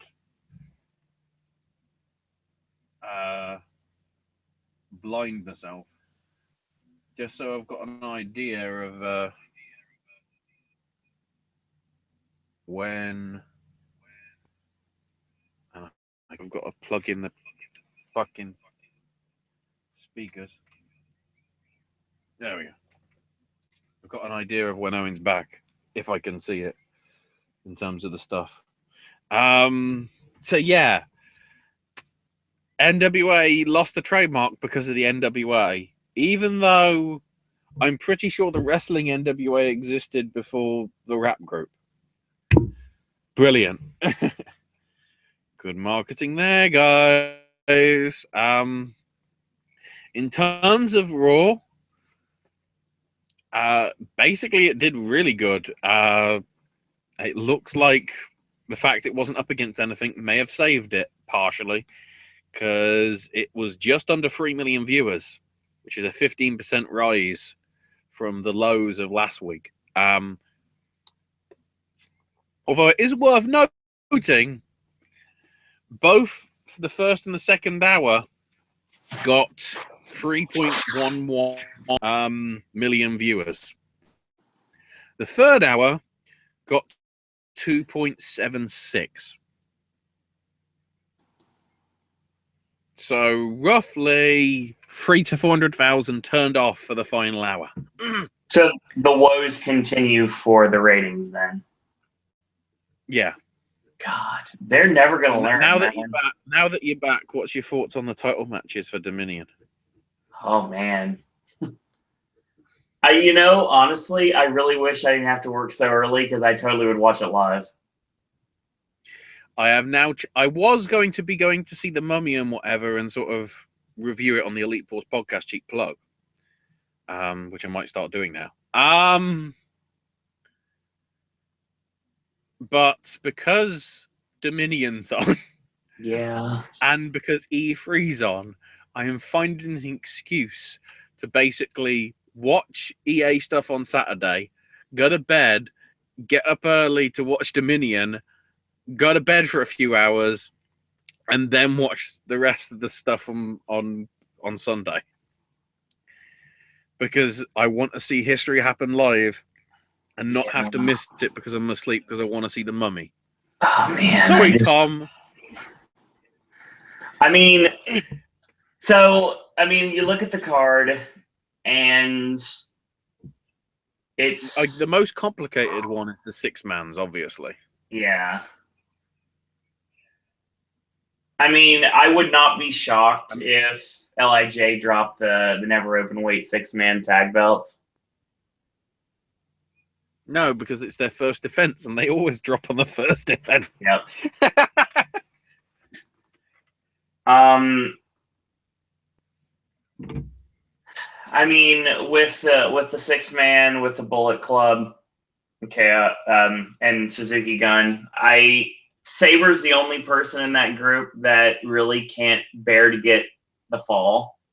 So I could honestly see like Fale beating Taichi potentially, or maybe Yujiro winning. Well, keep in mind that the order that they're listed may not be the order that they come out in. Right. It all depends how they get issued out. It may not be LIJ coming out first. They're just listed first on their bills because they're the champs. I think the Gorillas of Destiny could take the IWGP tag belts, but I don't know if Hanson and Rove have the titles long enough. I'm sensing War Machine may defend. It's a good it's a possibility. It really is. We get somebody really crazy for Long Beach or something. Hell, you could have it be the Bucks. Yeah, that's a possibility. Which would be weird because would the Bucks win the junior tag belts? I mean, we've never had a title unification match in New Japan, and I don't think Well, they haven't would do needed that. to. No. But what about having the Bucks go over Roppongi Vice and then Having both belts? Having both sets of gold, having them face War Machine They in have Long two Beach. title matches, 2 nights. You could. Defend the junior tag belts against somebody, and then defend the senior tag belts. They don't even know they're not called that against somebody else. I think Cody over Elgin to set up Cody's run. Cody's push in the US tournament. Exactly. God, Takahashi's probably going to retain. I think. I don't think Kushida's winning. Makes sense there. Yeah, and I think Goto's taking the never open weight title because they want to get all the gold off Suzuki Gun. It could go either way, but I mean, yeah. But what do you do with Naito Tanahashi, especially because of the injury? I mean, if he was good to go, I put Tana over. But he's not good to go, so Naito has to retain. But they could pull a fast one on us, have Tana win and be a transitional champion, drop the title to someone else, and then win the title back whenever he is fit to compete. They could always roll that way. Unless, of course, they have Tana win and they just have a straight rematch with Naito at Long Beach. I mean, it wouldn't shock me, honestly. That's a marquee feud in New Japan. So, I mean, doing that in Long Beach, given the fact it would be two superstars from New Japan and not Gaijins, I think that actually would work in the long run. And then... God, why do I have to work that morning? Yeah, history's going to be made. I know we said it last time. And I was wrong, but Danger, I think, is going to decide it. Yeah, totally. Back and forth was done just in that show alone to prove to everybody why Omega belongs in the world title hunt, not the juniors. just like Devitt did just before he left to the E. Exactly. He proved he shouldn't just be, none of these guys that are juniors should be just seen as juniors. They should be seen as contenders for any of the belts. We're going to get where history's going to happen. Well, as in the first gaijin that basically made it in Japan? The one-winged angel has been the end game the whole time. Because obviously Hogan had a reputation, and had a reputation to some extent outside, and so. I mean, don't forget Kenny is he's Canadian, so makes sense to me, honestly. Making Canada great. This is true. So now that you're back, now I can get into the juicy shit. Oh, okay. So, British wrestling is fucked at the minute. World of Sport's officially dead, from what I can tell. Yeah, I saw that. Because in a whole series of tweets, somebody tweeted, "Aren't they doing the World of Sport revamp anymore?" And Joe replied, "No." Saying, interestingly, I've lost out on more money for what I would have got for 6 months this year alone than he would have made in his entire 8 years of wrestling.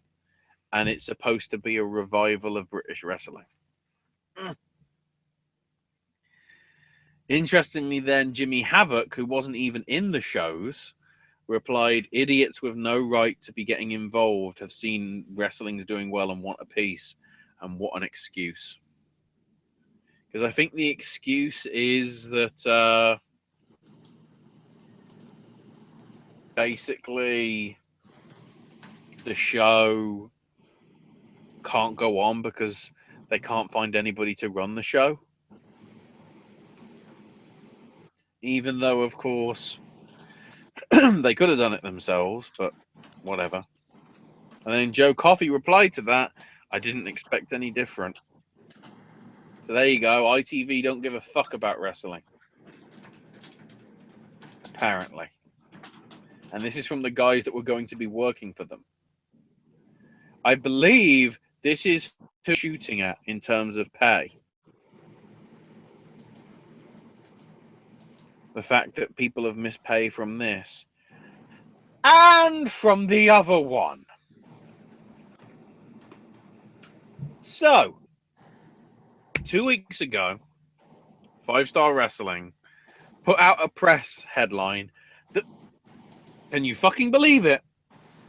The headline read, "Promotion who offered CM Punk $1 million to join tour announces former WWE and ECW champ Rob Van Dam for the tournament."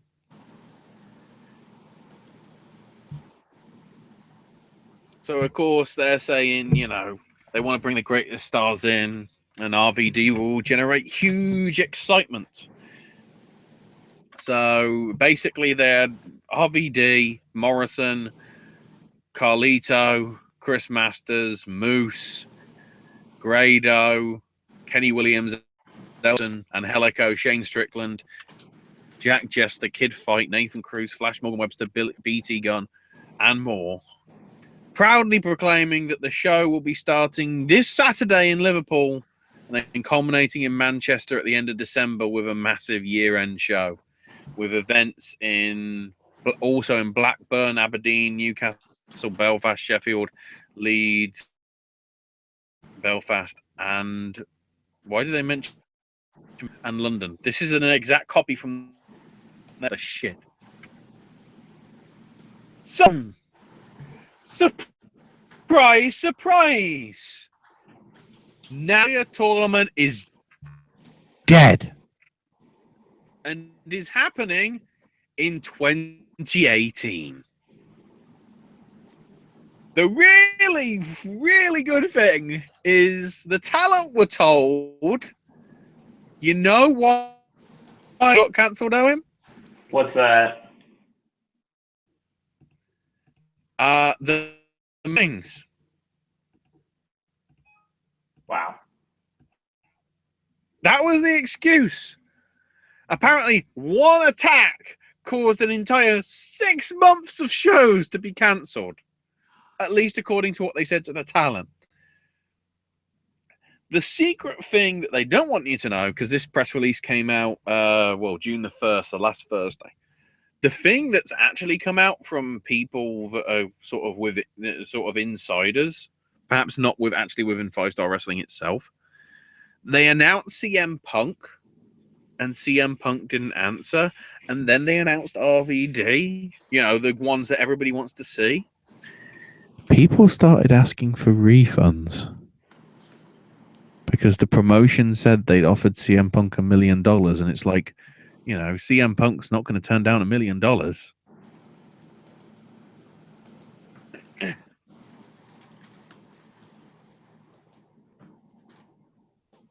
The great thing is, apparently, this may have entirely bankrupted 5-Star Wrestling because they're not doing any shows at all for the rest of 2017. That show that they did for the television over here is the last show that they've done this year and won't be doing another one until February. The stupid thing is the tickets are still valid. Also, if you go to the Ticketmaster or the various other sites, you can still buy tickets to these shows for the specified dates that they were supposed to happen. Anybody notice an issue here? Ever so slightly.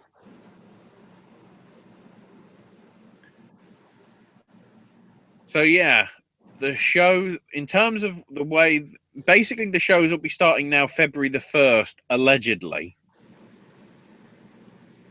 And what they've currently got advertised is practically every week, bar a couple of weeks, from February through to mid-May.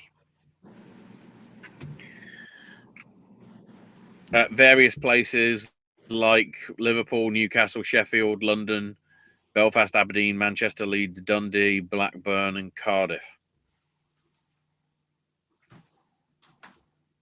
The thing that's worth noting about this is, once again, the wrestlers. Starting off with Mr. Ospreay, saying email about shows being cancelled. Absolutely furious isn't even the words. Not for me, but for the others. Can't wait for the excuse. El Ligero then said, due to the cancelling, I now have next Saturday, the 10th of June, available for bookings. Any retweets are appreciated. Well, considering the UK promotions, he's either going to one of the local ones or Rev Pro, I'm guessing. Because Rev Pro's coming up. And also, Joe Coffey went, "Sup, punk, dodged a bullet on not doing that tour." Because I'm just wondering whether if he had said yes, whether they'd have gone right. Because the thing is, although the show's been cancelled, because it's being rescheduled for the next time, they still want you to keep your tickets and keep your money.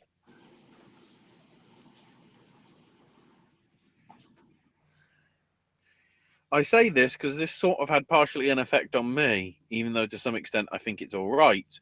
Because a few days ago, Shikara announced the show, the King of Trios event that they were doing in Birmingham, is now moving to Wolverhampton, completely different city. So people that had already booked train travel and, I don't know about train travel, but perhaps flights and hotel accommodation are now screwed because they can't get a refund.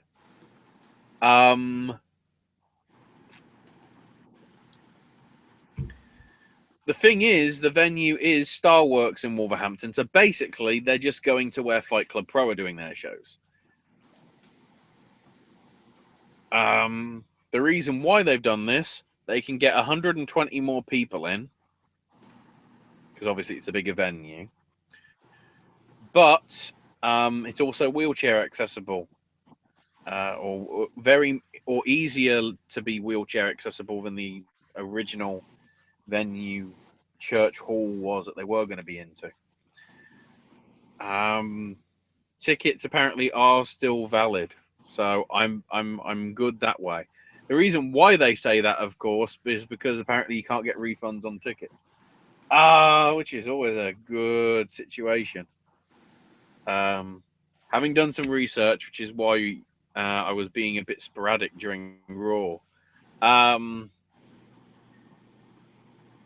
should be able to be okay for that day in terms of getting there and getting back. So I guess I'm still going to Shikara, even though it's a different place than I thought it was. They're trying to make me not go, man. They're trying to torture me. You want to see this, don't you? Yeah. Wow, we'll move it.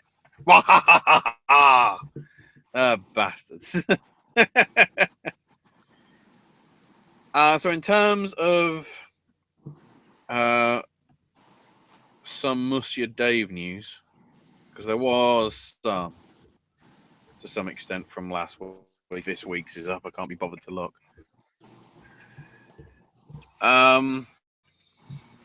Those at Impact were apparently told directly from Sony 6 was the Mahal push was directly related to Impact's tour. Apparently. Who knows?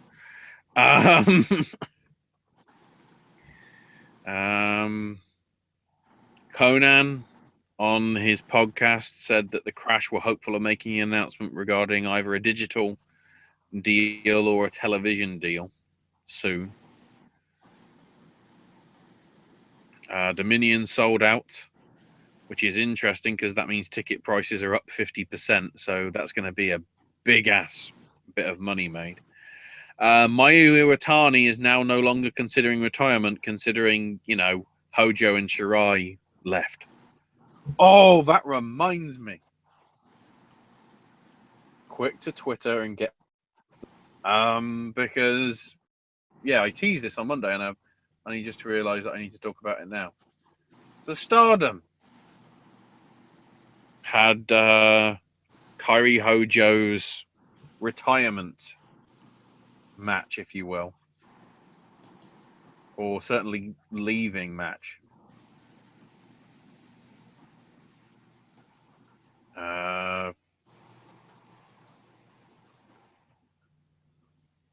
So the interesting thing here is it was the artist of Stardom title matches. So it was HZK, AZM, and Io Shirai taking on Hiromi Mimura, Kairi Hojo, and Konami. So Shirai's team were the challengers, and Hojo's team were the champions. And of course, Hojo's team lost, although it was Hiromi that got pinned by AZM rather than Hojo herself. So, as a special bonus match, it's Kairi Hojo versus the entire roster. Well, not the entire roster, but a lot of them. So it's 10 one-on-one matches over 10 minutes, with obviously a 60-second time limit for each match. So Kairi won her first two matches against Hanan and Ruaka, then drew against AZM and Natsuko. It's then noted on Stardom's official Twitter that she's knackered. Then draws with Kiona, draws with Konami, draws with Mayu, and draws with Io Shirai, although it is worth noting Shirai did hit her moonsault. Then lost to HZK with the bombs away. But then in her final match, beat Hiromi with a diving elbow drop. Then everybody gave their farewells. Everybody's crying, and they're having fun. It's all up on Stardom World Unedited if you do want to catch it. HCK says she'll wait for the day to face her again, but next week she wants Io Shirai in a singles match. So obviously they're building it up there. And then they say, farewell, Hojo. Believe now, shine tomorrow. Stardom will always be in your heart, and you'll be in ours. So a nice little farewell thing there. But yeah, that's how you retire from a company. Yeah, have 10 matches. Jeez. So Flow Sports have decided to up the charge for their service. Basically, from now it's $30 a month. The thing is for this is they're saying for $30 you're getting 25 channels, so you're getting all the other sports stuff, not just pro wrestling. You're getting the amateur wrestling, your cheerleading, your boxing, your cycling, your gymnastics, all sorts of sports. The thing is, for most people, they're only wanting the wrestling stuff. They're not the other shit that's being offered to them. So I've got a feeling that this may be failing, this Flow Sports thing. Because as Dave notes, nearly everybody, at least UFC and WWE, offer free trial. And to some extent, New Japan World does, because obviously the opening night of the Best of the Super Juniors, they made free to everybody. But if you take into account that the big promotions that they were trying to look at getting, like New Japan or PWG or Ring of Honor, still haven't signed with them.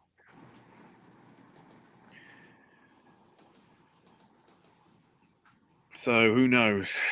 WWN donated $1,000 to help with the funeral expenses and medical expenses in the death of Wayne Van Dyke, who was a ring crew on their Florida shows. La Mascara made his first appearance on a non-CMLL show at a Super Astros event. Super Astro put on event to celebrate the 1-year anniversary of his restaurant.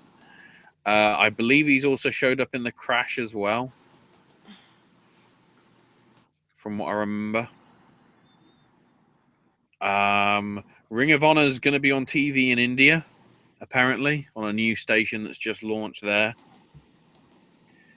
Dalton Castle's contract is up this month. Apparently, Ed Nordholm disclosed in the Pop TV that the Pop TV deal expires in January. Apparently, the crowd was really crazy for the Impact tapings in India. Interestingly, Brie Bella's thinking of returning from to wrestling now that she's not pregnant.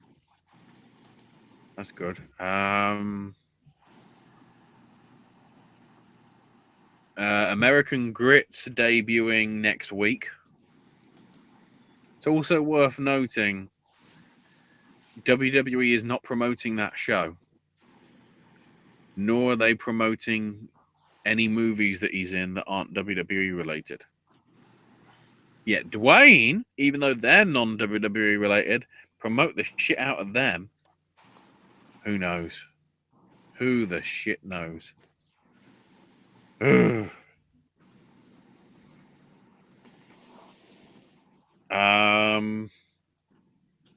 So apart from Hojo, who's going over as part of the new crop of women's wrestlers, I don't know whether this is for the tournament or full time, but Evie's gone over from New Zealand.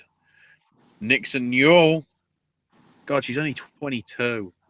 And also a 20-year-old from Australia by the name of Demi Bennett's going over.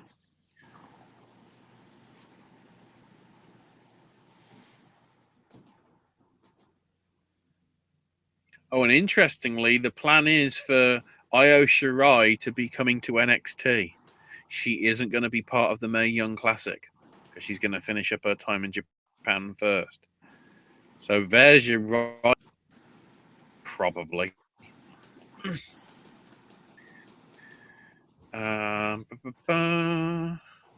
terms of the television stuff, unsurprisingly, Payback was number 1, and Table for 3 with Cornette, Bischoff, and Hayes was number 1. Cargo was also number 4. That's good.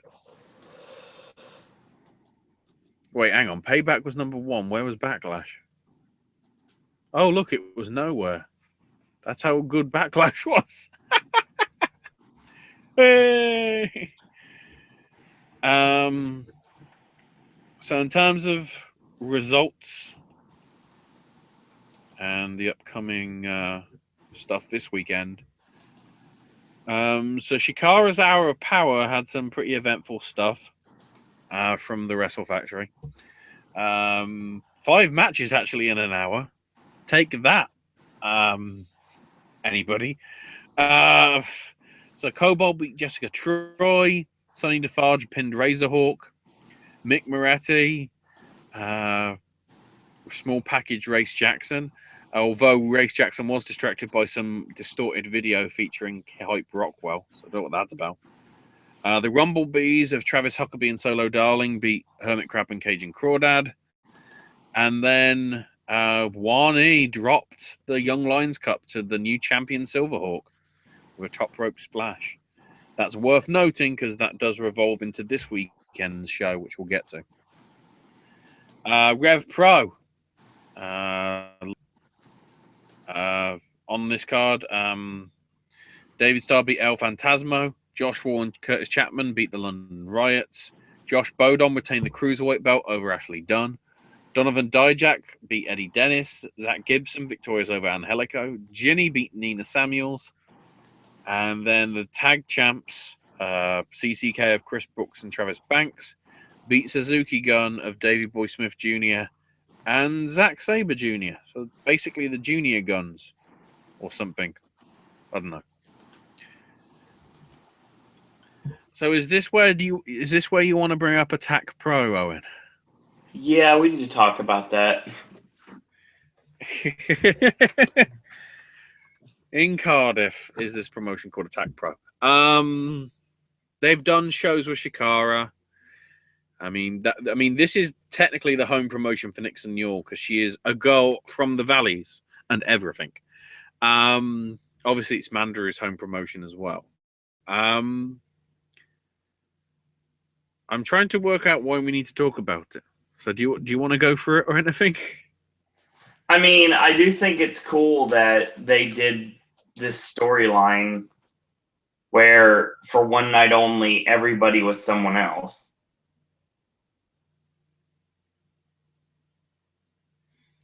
Well, to some extent, yeah. I mean, that's really new to me. So, I mean,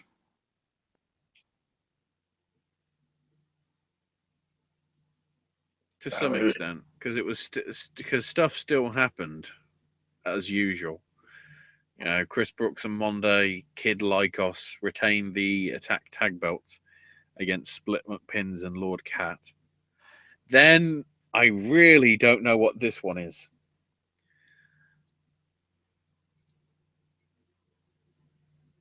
So it was. So WCW Drew beat Sardrew, Sandrew, and the Drew Meanie.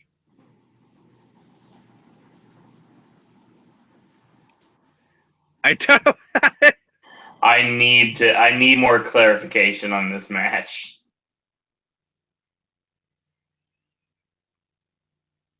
You know, it's not the gimmick of Damien Dunn because it's not Damien or anything like that.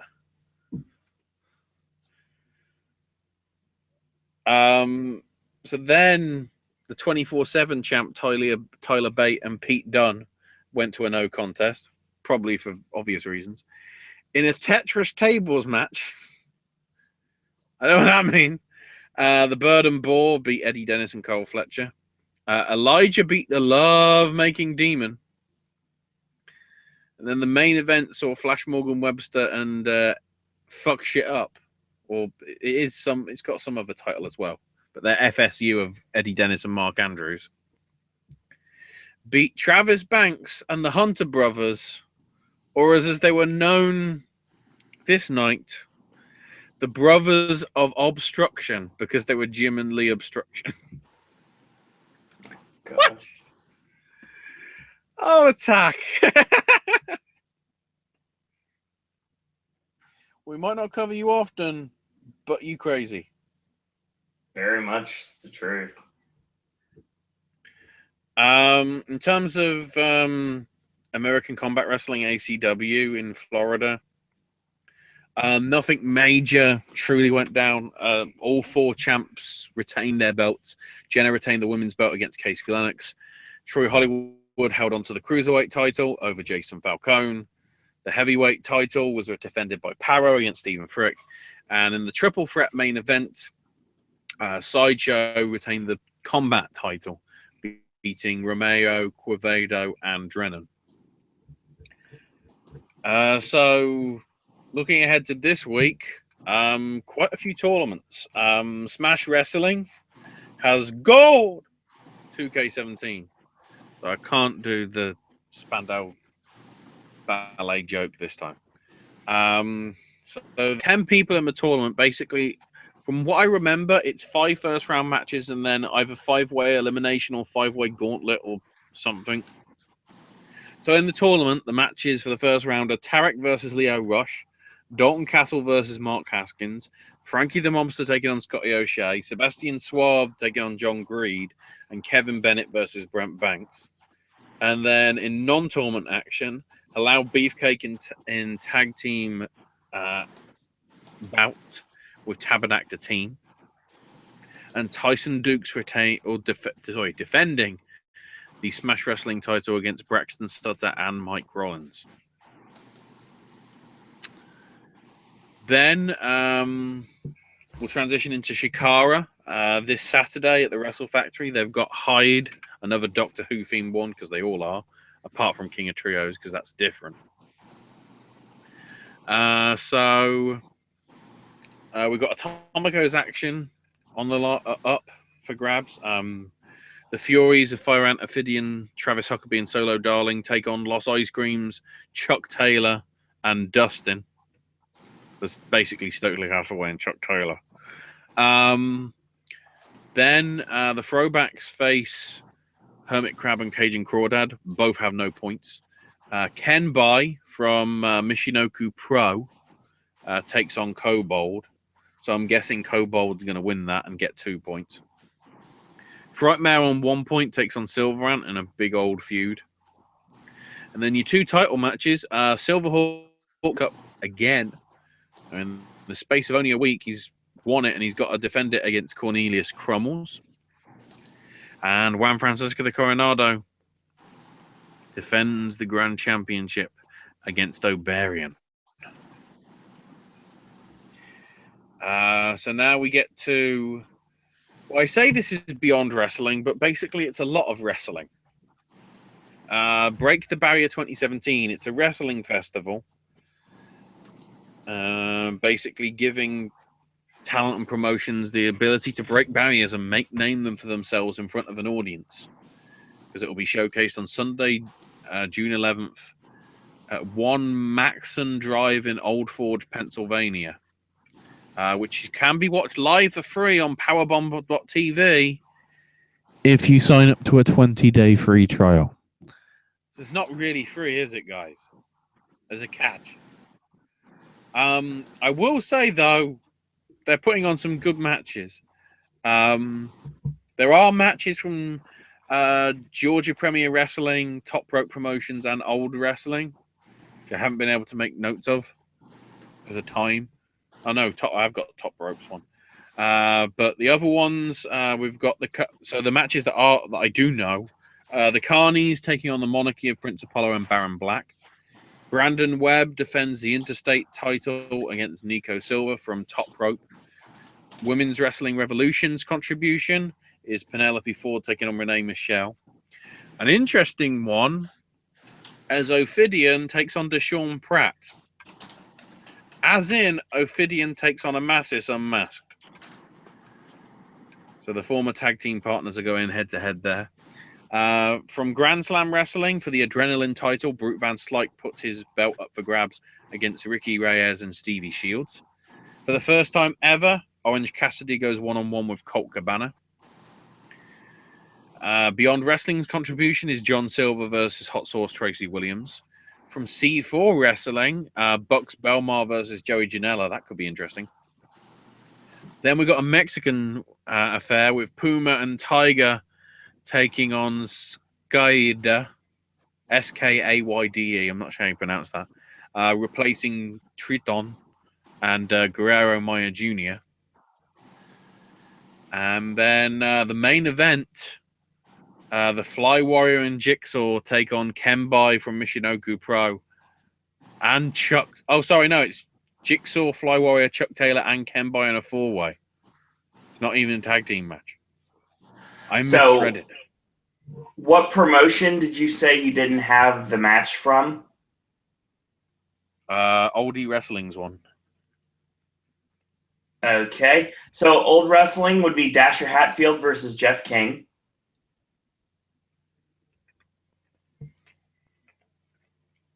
And the other one,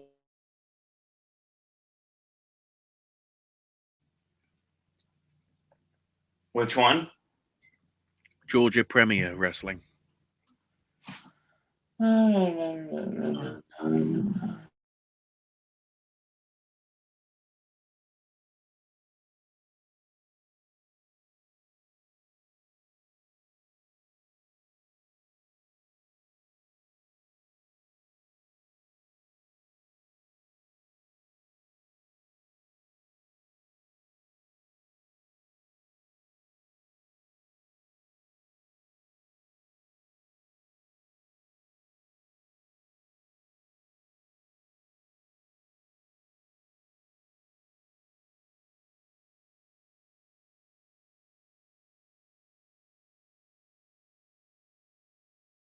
You will watch it, so hopefully we'll get some results.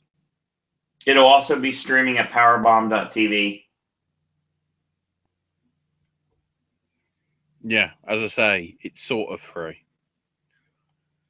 Because you have to sign up for the free trial in order to see it for free.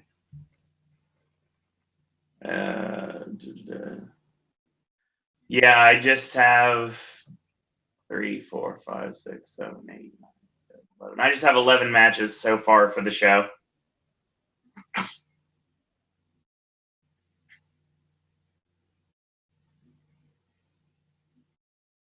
So no mention of the match for Georgia Premier because every other promotion we went over that.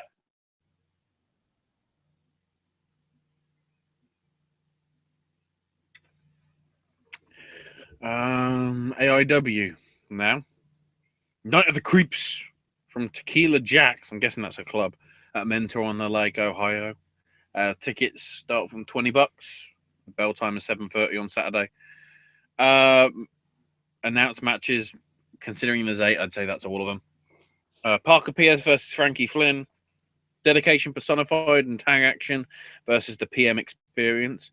Joshua Bishop one-on-one with Jonathan Wolf. Joshua Bishop versus Myron Reed taking on Dominic Guarini. The Young Studs versus, as the poster describes it, the boys from Jollyville. They're also known as the Jollyville Fuckets. I guess they can't put that on posters anymore. I don't know. And then your 3 title matches. 2 Infinity and Beyond defend the tag belts against Weird World. Shayna Baszler puts the women's title up for grabs against Candice LeRae. And Alex Daniels defends the Intense title against Facade. And then we get to CZW's Tournament of Death 16, brought to you by Sammy Callahan, courtesy of DJ Hyde's Farm. Because that's the best way to describe it. I like the fact they say doors open at 12:30. It's outside. How is it doors open?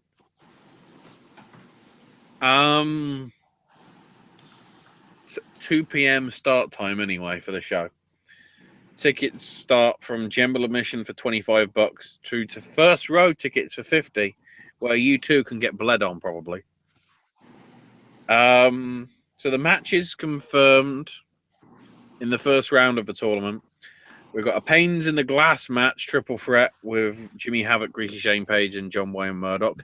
You see, that's why, Jimmy Havoc's going to die, because he's in the tournament to death. A Light Tubes and Cinder Blocks match with G Raver taking on Jeff Cannonball. Doorway to Death with Masada versus Schlack. And Barbed Wire Craziness with Connor Claxton taking on Clint Margera. And then the non-tournament of death matches, but still are somewhat hardcore. Father Matthew Tremont and Madman Pondo one-on-one in a Fans Bring the Weapons match. Notorious Inc. of Devon Storm and Lucky 13 take on Danny Havoc and a mystery partner in a scaffold match. And then in Four Corners of Pain, it's a four-way with Dan O'Hare, Kit Osborne, Jimmy Lloyd, and George Gatton. Is this where we bring up that crazy shit that happened in the other tournament for a game changer? I would say so. Because I want to mention this last just because I want you to tune out. Because some of the stuff that happened in this show, from what I can tell, was fucking not even crazy, like sadistic, perverse, immoral. All these are correct answers. It made Tournament of Death look like the bloody, I don't know. I don't want to say the kendo stick on a pole match, but Tournament of Death, I've never known to go this crazy on this many angles. I guess this is what happens when you've got bloody the man booking that isn't Sammy Callahan. Then again, he wasn't in previous years. So what did Zandig book then, Owen? I don't have the card in front of me. Oh, I thought you were going to do it because you were talking about it. The only bit I remember is, for some reason, bloody Zandig decided to fucking hang Schlack from his back. Yep. With metal hooks, fishing hooks. Why is this a fucking thing? Okay, so this used to be done in the beginning of CZW. Actually, it was during the Zandig wife beater feud. And even, honestly, a lot with Nick Mondo, too. One of the things they used to do was use the fishing hooks to hang a wrestler. It was Mondo. It was Zandig. And they did it that way. It was just a really bizarre thing to do.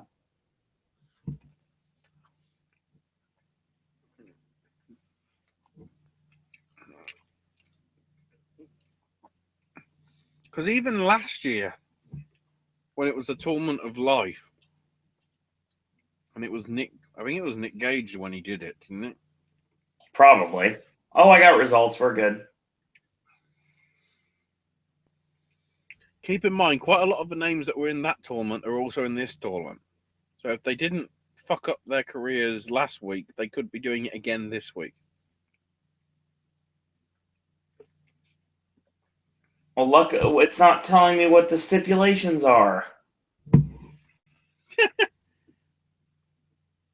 God damn it. You guys are stupid. But I will say right now that I am very proud to say that Nick F. Gage is the winner of the Tournament of Survival 2. He's out of fucking prison. Again. We're trying to find... I'm literally trying to find results that actually list the actual match types themselves. But I can tell you... Oh, here we go. Yay! Thank you, Cage Match. Cage Match. Cage Match rules. Oh, of course not. Why would you be obvious? So... Okay, so we had a Derby death match, first round, Destruction Derby. Nick Gage over Jimmy Lloyd. The effery boards. I'm not saying that term. You can. Yay, the fuckery boards! That is Masashi Takeda over Marcus Crane. Weed Whacker death match, Matt Tremont over Zandig. And then round 2. Actually, no. Sorry. I can't read anything. Then Panes of Glass, Masada over Danny Havoc. Semifinals, Light Tube death match, Gage over Takeda. Light Tube bundles, barbed wire boards, Tremont over Masada. Non-tournament match with Joey Janela over Joker. And the finals was the no barbed wire Light Tube bundles death match with Gage over Matt Tremont.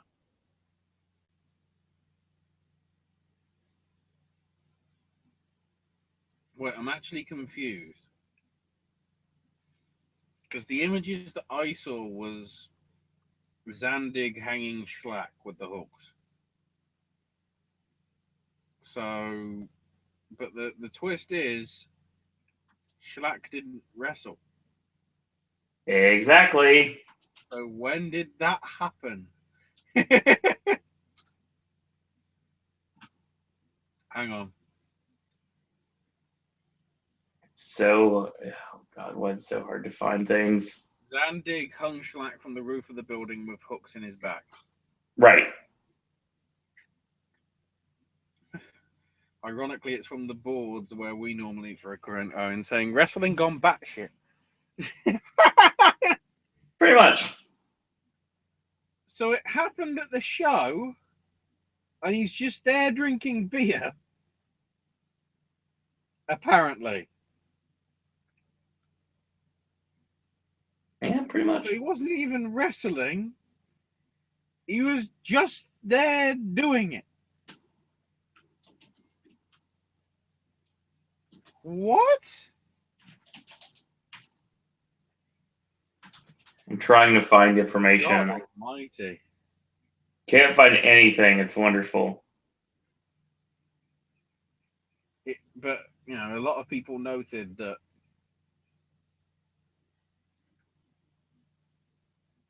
it's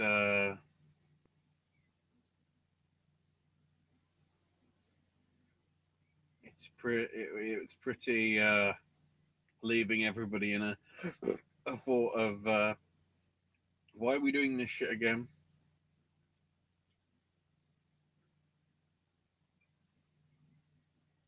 I don't know. Oh, also from that show, quick to Twitter. Let's have a look. Oh! Directly smacking light tubes onto people's heads. Like a chair shot.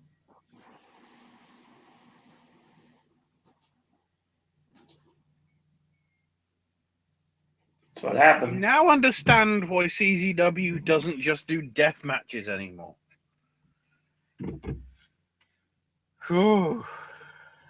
So, Game Changer Wrestling returns to Allentown, Pennsylvania for the Arrival, Saturday, June 24th. Ricky Steamboat's going to be there.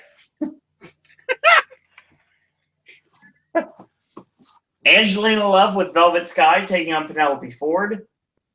Matt Tremont versus Manny Fernandez. That's going to be good. Joey Janela faces Scott Norton in a rematch. Plus Aaron Epic, Brandon Kirk, Facade, Jimmy Lloyd, the Private Party, the current GCW Tag Team Champions. And first time ever, Nick Gage versus Teddy Hart. I have to see this immediately. Is that winner and loser both go to prison? Oh, boy. Fucking hell. That's good and it's so bad it's bad. That's why it's good. Like, jeez. That's coming up. If this fucking means that Nick Gage is actually facing Father Matt Tremont at Cage of Death to make up for the fact that they couldn't do it the year before that. I almost guarantee that's what they do. And then, Tremont and Lee Gage retire. And it's like, just give up. Tremont can run his promotion. 1 Point Wrestling. Gage can do whatever the fuck he wants to do. I don't know how well Sami Callihan got on with Nick fucking Gage. Because otherwise that'd be an interesting booking decision. Makes sense. So yeah, we don't mention them much. Mainly, especially because the fact that happened with the hooks thing, and it wasn't even a match. It was just like, I don't know, like an ornamental feature at the building. Like, what?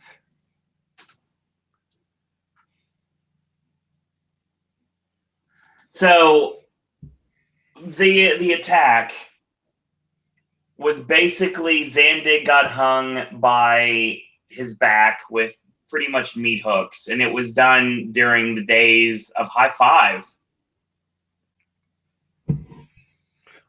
Oh, certainly. If you look at some of the early days of CZW, they're probably up there in terms of this, in terms of why the shit is this happening. Do you remember High Five as a stable? Vaguely.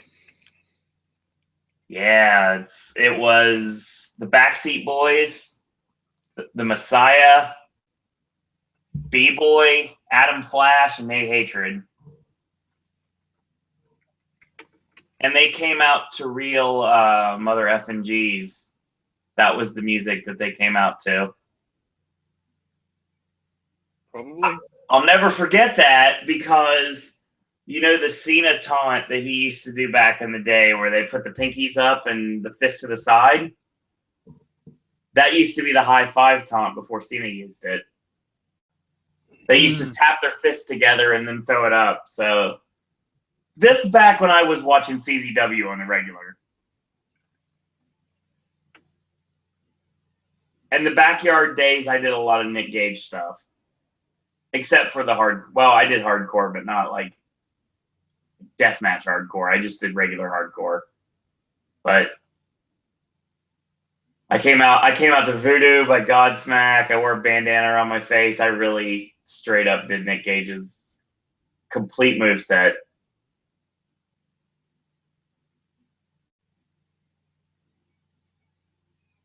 So yeah, I'm happy for Gage. If he's cleaned up, then I'm glad he's back on the indies again.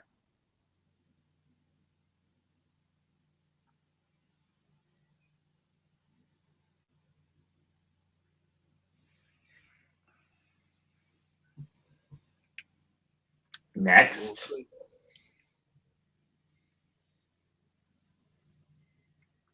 I think that's it for this week. Yes. Awesome. So that's your show. Real quick,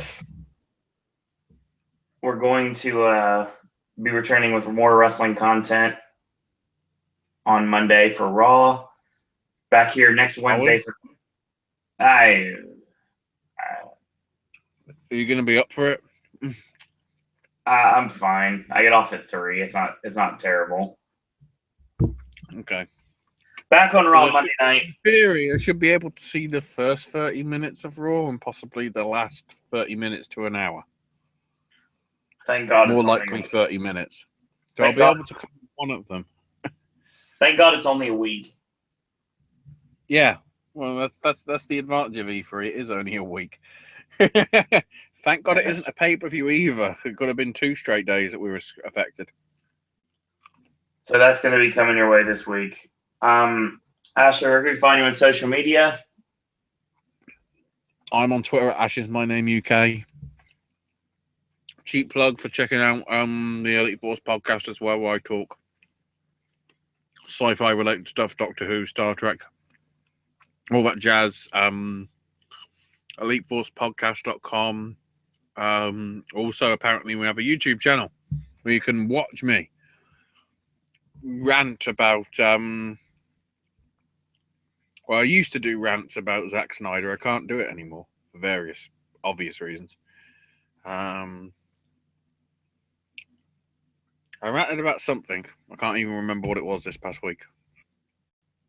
But Sure. yeah, I think if you search Elite Force Podcast, you should find it on YouTube.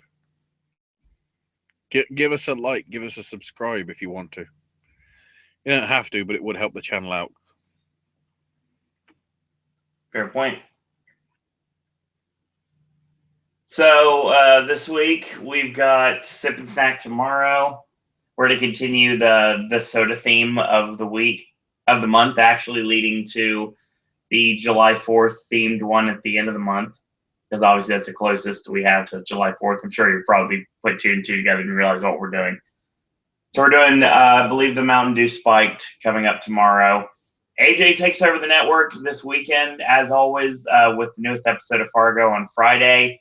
Movie review of The Mummy coming up on Saturday. Actually, yeah, long day. We're flipping that, actually. It's going to go back to Versus on Saturday, and then the new review of The Mummy is going to be coming out on Sunday. Gaming with Ash is going to be sporadic throughout the week, so we're going to have some new content there. And if you like the media videos I do, they're going to be out. I'll have a couple of those available sometime tomorrow if you want to see me really excited about something I really enjoy. So if you're curious, you're able to check those out. So that's your show for tonight. I want to thank everyone for joining us tonight. Very much appreciate everyone tuning in. If you're new to the network, hopefully we're going to get you to stay around and enjoy what we do. We normally go this long on Wednesday because we have so much to talk about. So if you see the length of the show and you'll be like, that's a long thing, let's do it. Just put us on the background and get your wrestling news fix even more than pretty much anyone delivers at this point in very much depth. So that's your show. Follow the network on Twitter at Popcast Network. Follow me on Twitter at Sir Owen Disney. Check out our Facebook fan page at Popcast Network. Zazzle merch at Popcast Network and our Patreon at Popcast Network. So, in the meantime, in a world where there are a billion wrestling podcasts, we're very pleased that once more this evening you have chosen a Popcast. I'll thank everyone for watching. Thanks everyone for listening. Go sign Heelbook's petition to keep wrestling out of the no-no list on YouTube. And until tomorrow, boys and girls, that's all I got to say about that. You see, if we offered $1 million to CM Punk, I think we'd be more likely to get him than 5-Star Wrestling. Pretty positive you're right.